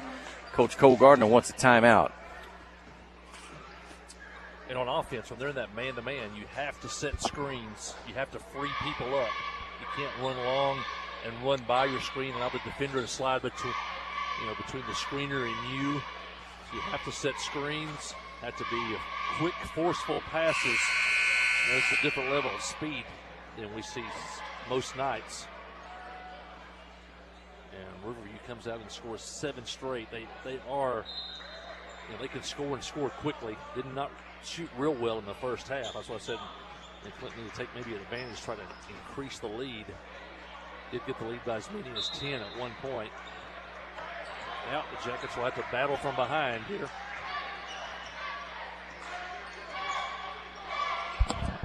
Out of the timeout, Burgess, Hensley, Emberton, Widener, and Dylan Jones. Brody Emberton for 2 on the move, just inside the free throw line. 30-29, regains the lead. Brody has 12, Jackets back in the lead.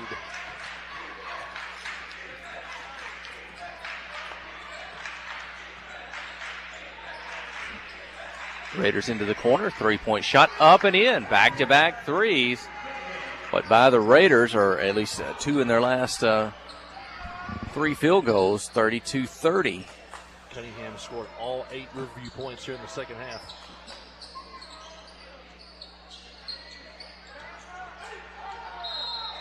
Offensive foul on the Yellowjackets. Widener on the drive, and he kind of led a little bit, had the ball in his left hand, led a little bit with his right hand, made contact with the defender, and the defender reels back, and that foul whistled on Zane Widener. Now that's his 3rd personal foul, and we're in the 5:20 mark of the third quarter. Yeah, you can't lose Zane in a game like this. His athleticism matches up with Riverview's. Lob pass inside. Dylan Jones trying to take it away. Russ Hensley battling for the block, but the Raiders able to force it up and in. 2 more, 34-30 they lead. Biggest lead of the ball game for Riverview. Emberton whips it to Russ Hensley. He's got a defender between him and the basket. Russ on the drive. Defender to the floor. Blocking foul called, and I think he made that basket, didn't he? He's going to count Chance the at a basket. 3-point play. It was bang-bang whether it was charge or block. And I really wasn't sure, almost continuation to go ahead and let him score, but the Yellowjackets will take it. It's in our favor.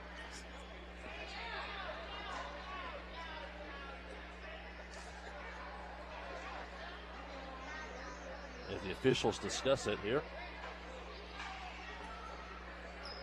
Riverview wants the call to be on the floor. The official originally called a foul and a made basket. My initial thought would have been it was kind of on the spin with his back to the defender, and I don't know if they got the shot off yet. And it looks like they will take off the points.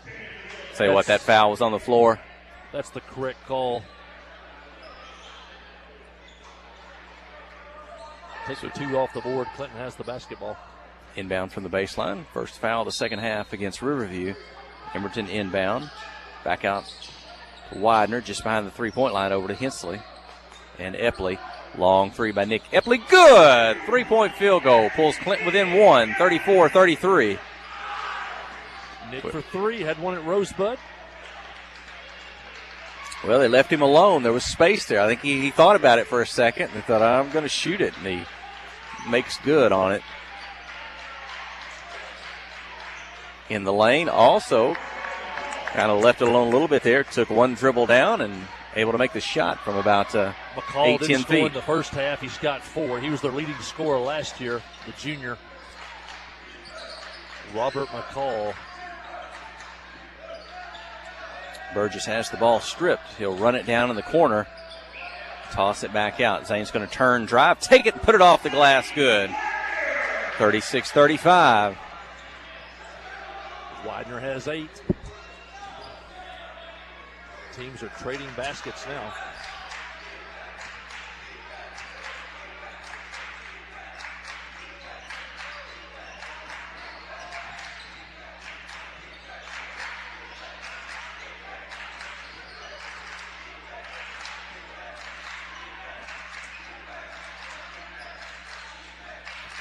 Dribble into the lane. Defenders there. Kind of gets the shot up and in. Can let him catch it that close to the basket. Too explosive. 6'3". Got 8 points now. Got some height, and they've got some. They can leap. I call that got some hops or not, but they can elevate, get the shot off. 38-35, the Clinton student section. Or is that Riverview? Who's making noise? Shot up, won't go. Riverview with a rebound. 2:54 in the third. Stripped away by Widener. Brody back to Zane. He'll drive and lay it up over the front of the rim. 38-37, back within 1. Good pick, good lead pass. Widener now in double figures at 10. Brody's going to come up to midcourt. Play defense there. They'll stretch out a little bit. He's going to get it down on the right side. Now to the baseline, the soft spot. Little back, give and go. Drive from the wing. Misses the shot. Zane Widener's got it. He'll hand it off to Nick Epley. A chance to regain the lead. Long pass down the floor to Brody Emberton. Those long arms able to pull it in for 2. Emberton misses. Rebound Riverview. They try to take it away. And Dawson Burgess whistled for the foul. You know, even though Riverview leads by a point, the game is being played right now at Clinton's pace. If you want to get Riverview, you want to try to get them into a half-court game. And right now, that's the pace that's going. Pass inside, deflected by Burgess out of bounds. Keep it with Riverview. Morris checking in. Spot up 3 shooter. Going to try to shoot over the zone. Baker out with 8 points.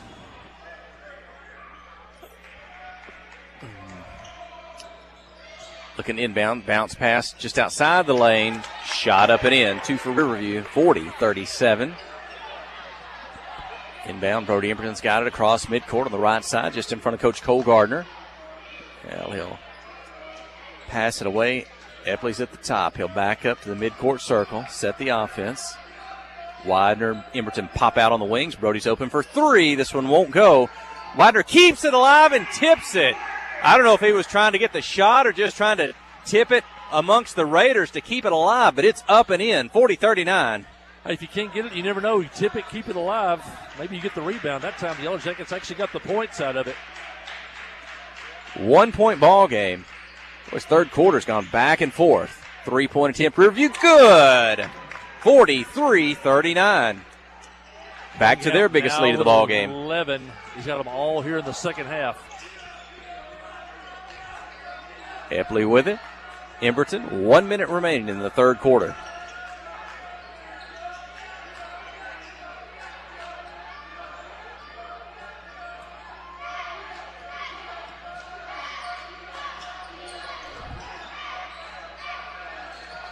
Russ inside the free throw line, takes a dribble, shot, miss, gets his own rebound, the follow, count the basket, and the foul. Now Russ Hinson will have a chance at the traditional three-point play as he pulls the Yellowjackets within 2.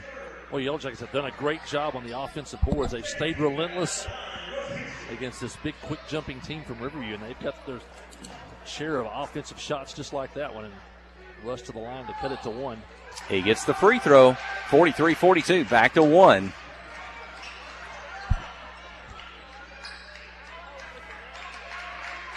And Riverview, they want to back it up in the corner and try to play for one shot, depending on what the Clinton defense wants to do. Yeah, I'm fine with that. Let them take some time off the clock. Keeps them out of that up-and-down running game. Clinton led at halftime. Riverview took the lead here in the third quarter. It looks like they're going to end the third quarter with the lead. Will it be 1? Or will they get a field goal here? Oh, big block by Widener. Watch this. Now he's got to run out. He doesn't dunk it, but he lays it up over the front of the rim. And who saw that coming? Just as you think the Raiders. I'm going to say he's fixing to slam this home. Maybe he took his time with the Yellowjackets trailing and played it safe.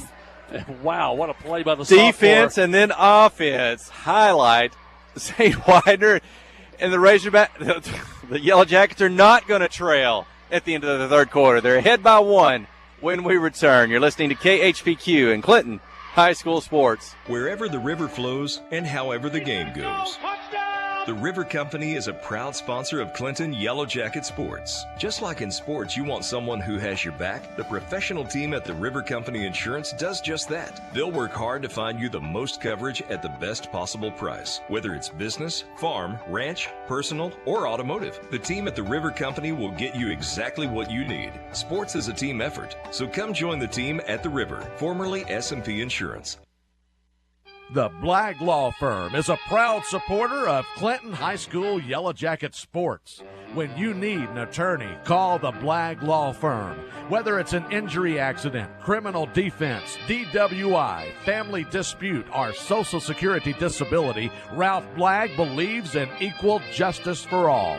Located on Court Street in downtown Clinton and on the internet at blagglaw.com. The Blagg Law Firm, a proud supporter of Clinton High School sports. Wow, what a finish at the end of the third quarter. Riverview went for the final shot, pulled it from about 16 feet. Widener blocked the shot, raced down the floor, picked it up, and scored at the buzzer. And the Jackets lead 44-43 as we head into the final quarter of this entertaining game. Pass inside to Burgess from Epley. Dawson couldn't get the shot. I don't know if it was blocked or the second shot. Might have been blocked, I don't know. But Riverview now, they'll have a chance to regain the lead. The teams traded it back and forth.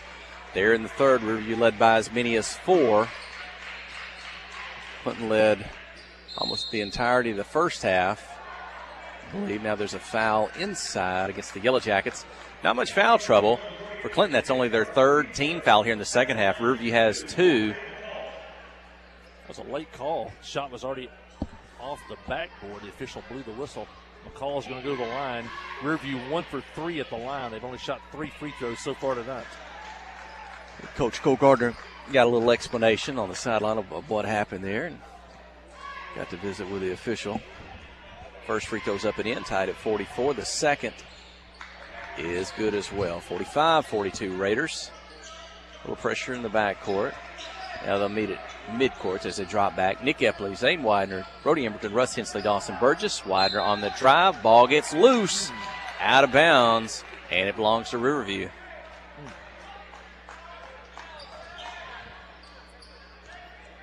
Fourth quarter starting like the third quarter started. Yellowjackets got off to a slow start and came back. Riverview scores first here.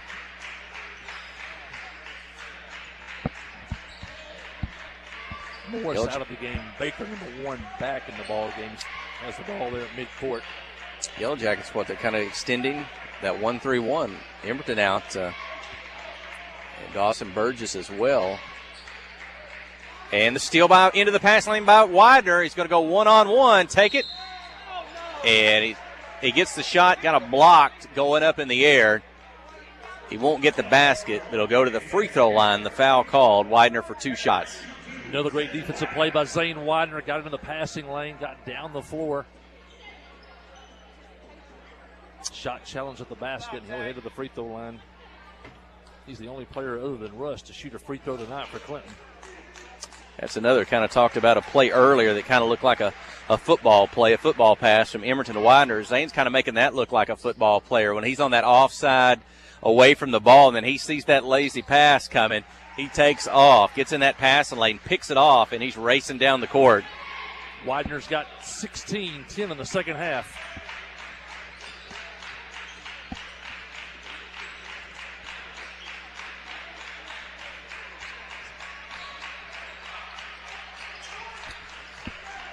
Riverview behind the three-point line.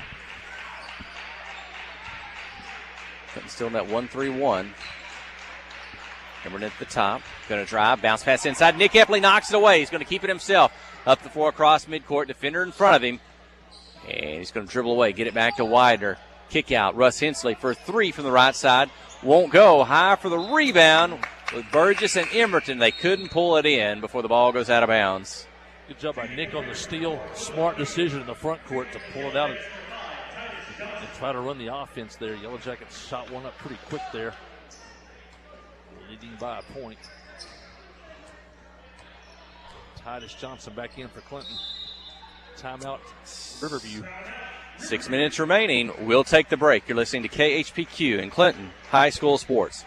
F.L. Davis Cash Lumber, your Ace Hardware store, is a proud sponsor of Clinton Yellowjacket Sports. F.L. Davis Cash Lumber can help with your electrical, plumbing, paint, tools, hardware, and flooring needs. They're a full-service hardware store and lumber yard. F.L. Davis can provide you with everything you need for your residential or commercial projects. The knowledgeable staff is always on hand to answer your questions. Visit F.L. Davis Cash Lumber, your Ace Hardware store. Same place, now Ace.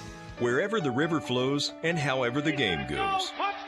The River Company is a proud sponsor of Clinton Yellowjacket Sports. Just like in sports, you want someone who has your back, the professional team at the River Company Insurance does just that. They'll work hard to find you the most coverage at the best possible price. Whether it's business, farm, ranch, personal, or automotive, the team at the River Company will get you exactly what you need. Sports is a team effort, so come join the team at the River, formerly S&P Insurance.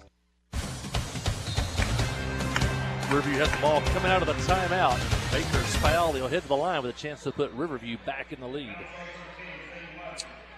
Riverview dangerous inside with athleticism and able to get up in the air. That time kind of getting the lane spin amongst the defenders and draw the contact, the foul, go to the free throw line. But Hensley was out. Now he's going to come back in. Widener out. And that is the fourth personal foul on Zane Widener, so still a lot of time left in this one. 5:45 remaining. Zane's going to get a Widener. Zane's going to get a breather, kind of rest him with some foul trouble. Missing the free throw, Burgess chases it down, so Clinton's still in front, 46-45. Yeah, mark that down the 5:42 mark. Zane goes out, and that's a big loss for the Jackets, just because his athleticism matches up with that of Riverview. Jackets need to look for the high percentage shot with the lead. Maybe use Riverview's aggressiveness against them. Titus Johnson, the ball game. They'll try to get it inside to Russ. It's knocked out. Burgess. Dawson for three in front of the Yellowjacket bench, just short off the rim. And Titus Johnson trying to come in for the rebound. Collides with the Raiders, and Titus whistled for the foul. That's the team's fifth, his first.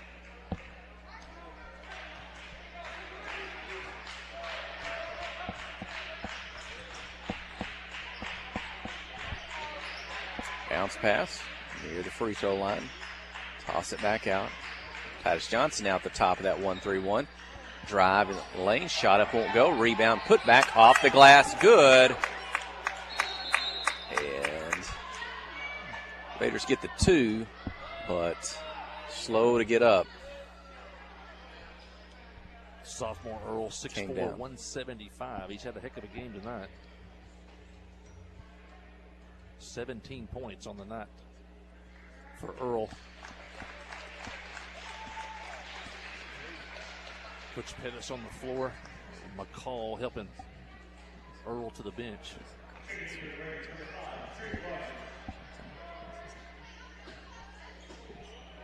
Trig Rogers checks in, number 5 for Riverview. Saw him in the first half. Jackets trail by a point, 4:40 left.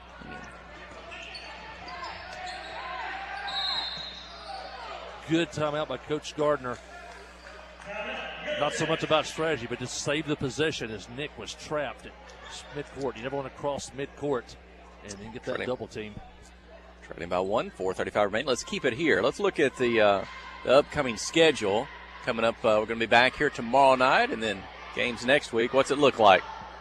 Harding Academy will be here Monday for a makeup game. It's not on your schedule. It'll be 3 games Monday night. I believe it's 3 games Monday night against Harding Academy. And then on the 31st is Harding Academy. So Riverview, the Yellowjackets travel to Riverview on February the 4th. I believe that's a Friday night. That'll be 2 games because the junior high will be in district tournament starting next week. And so Riverview at Searcy on Friday. And then the next Tuesday, we travel to Newport on February the 8th and then come home for senior night on February the 11th against Rosebud. And that'll wrap up the regular season. Seemed like it just started. We went into Christmas break, and then we had so many cancellations by COVID. It seemed like we kept starting over, but season is quickly winding down. But just remember, tomorrow night, Pangburn is here tomorrow night. Harding Academy is here Friday night, or check that Monday night. And out of the timeout, Clinton with the basketball. They trail by 1. Brody Emerton at the offense. It's midcourt. Riverview stepped up their defense. They're playing man-to-man. Maybe look for some backdoor cuts. If Riverview wants to overplay the passing lanes. Got to set screens, though, so you can get those good cuts.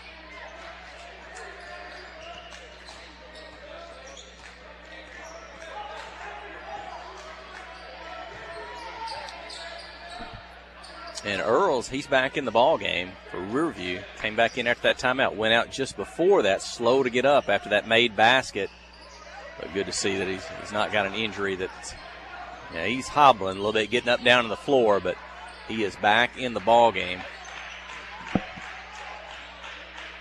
Widener hits the scores table for Clinton. He came out at the 5:42 mark.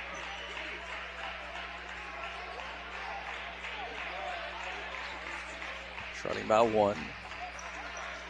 Riverview stretching out their offense the entire a little bit more. In Clinton's favor. 3:20 remaining. Gordon trying to knock it away. And the 2-point jumper for the Raiders, 49-46. They lead by 3. Epley inbounds to Emberton. Pick him up across midcourt. Need a high percentage shot here or get to the line.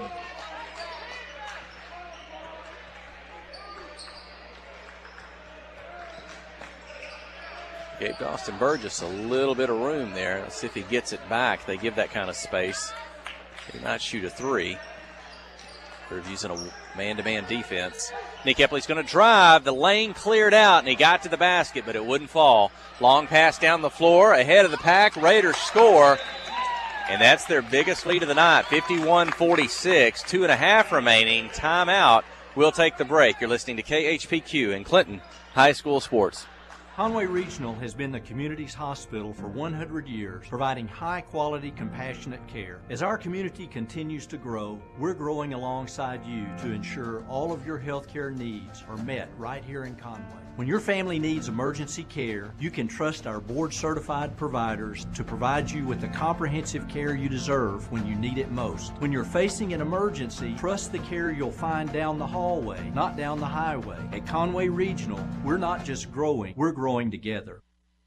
Friday night at the stadium is not the time to worry about your finances. Let First Arkansas Bank and Trust ease your mind with their mobile banking capabilities. You can check your balance, transfer funds between accounts, and even find the nearest ATM for dinner after a road game. The free mobile app is available on the iTunes Store and Android Market. You can cheer loud and proud for the Yellowjackets because First Arkansas Bank and Trust has you covered. See a branch for more details. Equal housing lender, member FDIC.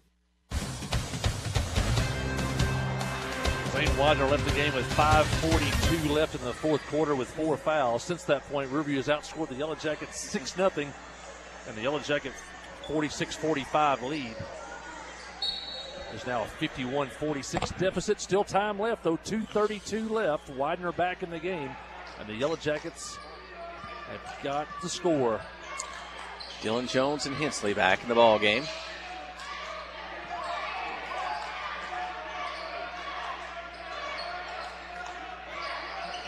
Playing Jones pretty tight. Widener pretty tight. Russ Hensley's open for 3. It bounces a couple times and bounces off. Riverview with the rebound. And before they can get tied up, Raiders going to call a timeout. Make sure they keep the possession with 2:05 to go. They'll have it on the baseline. Have to go the length of the floor. Let's see what Clinton wants to do here. Trailing by 5. 2:05. Russ had a good look at that one. That would have been a big shot, but he got it back within 2. Up at Mountain View, Pangburn and Mountain View are tied. I think Pangburn has the basketball with 3.8 seconds left in that one. And now just got to update. They're going to go to overtime at Mountain View. Maybe wear the Tigers down. They got to be here tomorrow night. They got to bus back to Pangburn and then come back here tomorrow.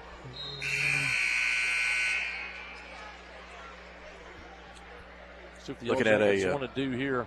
One of the problems, though, when you get down by 5, there's 2:05 left. You're going to probably get out of the zone defense. You're going to do some full court pressure here, which is very risky against a team like this. And then you have to go man to man. So you dig yourself kind of a hole when you get behind late. You have to do things that you don't want to do. And the Raiders get it across midcourt. Burgess comes up, helps apply a double team. The Raiders pass out of it. And Widener can't foul. Fouls, he's got 4. 1 foul to give before the 1-and-1. Yeah, the Raiders might have had a chance for 2. They'll toss it back out. The clock's at 1:35. They'll dribble in the lane, spin, dump, shoot. Might have been blocked by Hensley. A miss, but Earls gets it on the offside and puts it up and in. 53-46. Now Clinton's in a bit of trouble here if they get some points.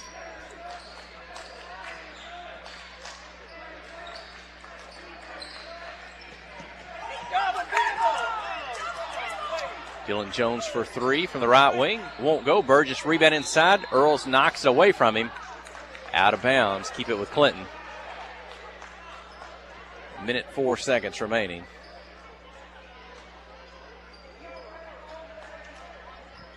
Jackets get a quick basket and a timeout. Inbound to Widener.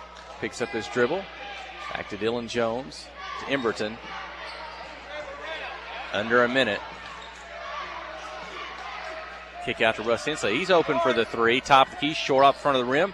Put back for 2 by Widener. Won't go. Tipped out. Passed ahead to Earls. Is going to catch up with it.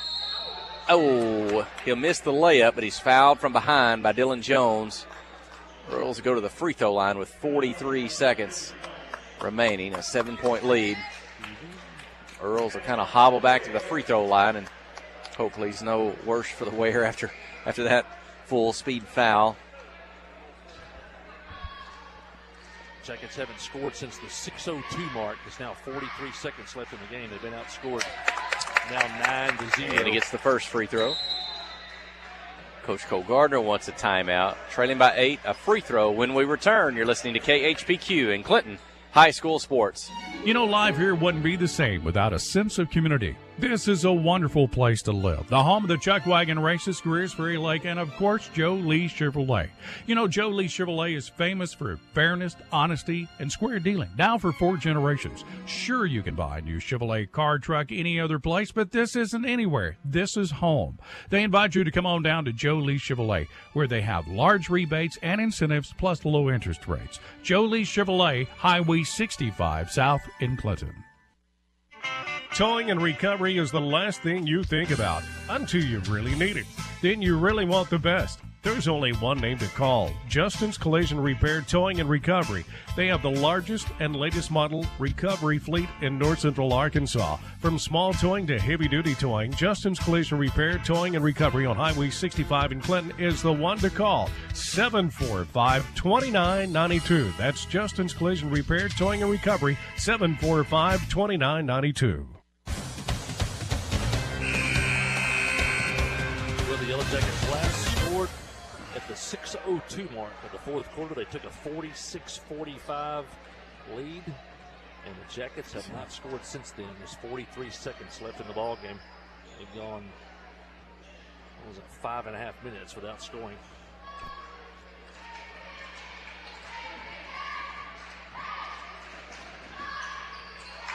Misses the second free throw. Russ Hensley with the rebound. Under 40 seconds. Dylan Jones, couple of defenders. They're playing him tight. Going to really make him work for it and use the time. They'll commit a foul.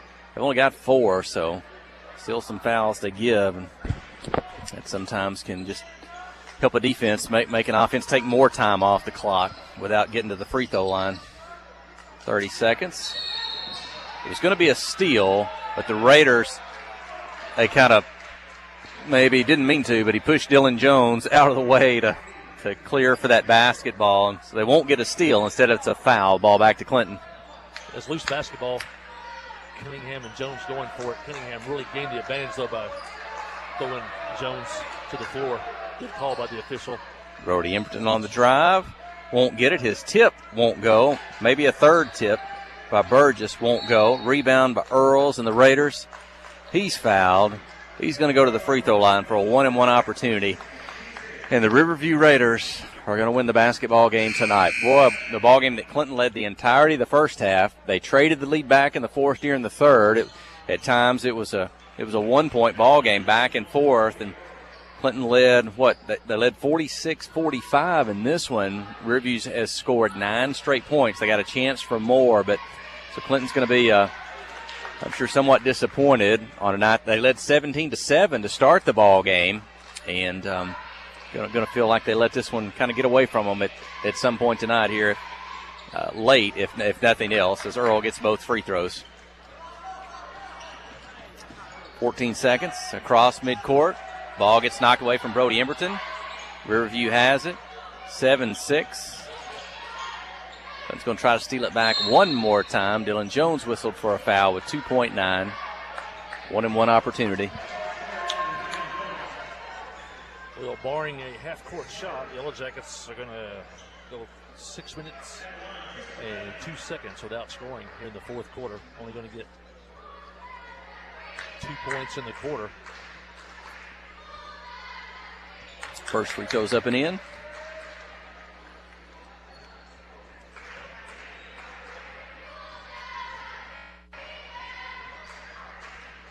Misses the second. Rebound, Russ Hensley. And that'll do it. The ball game's come to an end. Riverview 57, Clinton 46. We'll take our final break. When we return, we'll give you some final numbers, and we'll name the first Arkansas Bank and Trust player of the game. You're listening to KHPQ in Clinton High School Sports. You know, life here wouldn't be the same without a sense of community. This is a wonderful place to live. The home of the Chuck Wagon Races, Greers Ferry Lake, and of course, Joe Lee Chevrolet. You know, Joe Lee Chevrolet is famous for fairness, honesty, and square dealing. Now for 4 generations. Sure, you can buy a new Chevrolet car, truck, any other place, but this isn't anywhere. This is home. They invite you to come on down to Joe Lee Chevrolet, where they have large rebates and incentives plus low interest rates. Joe Lee Chevrolet, Highway 65 South in Clinton. Wherever the river flows and however the game goes.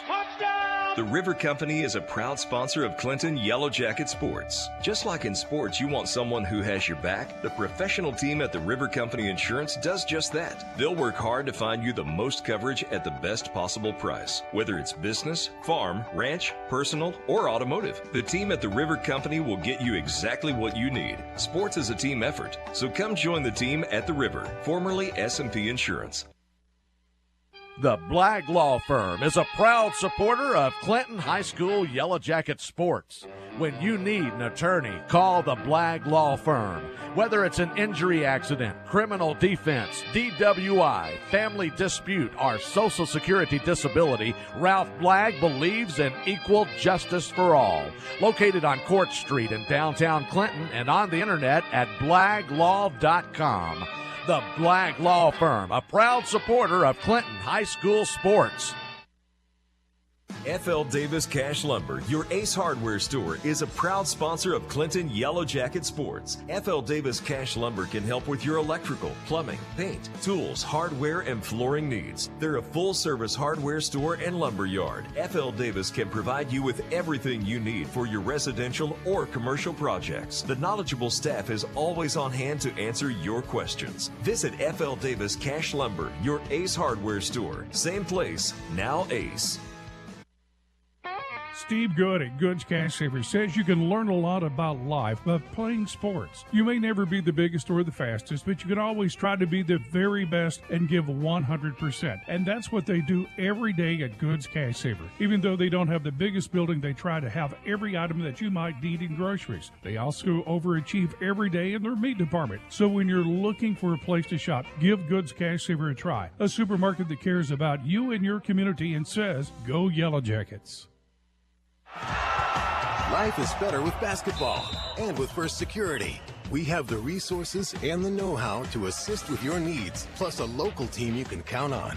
So you're making better plays because First Security is making better happen during this season and every season.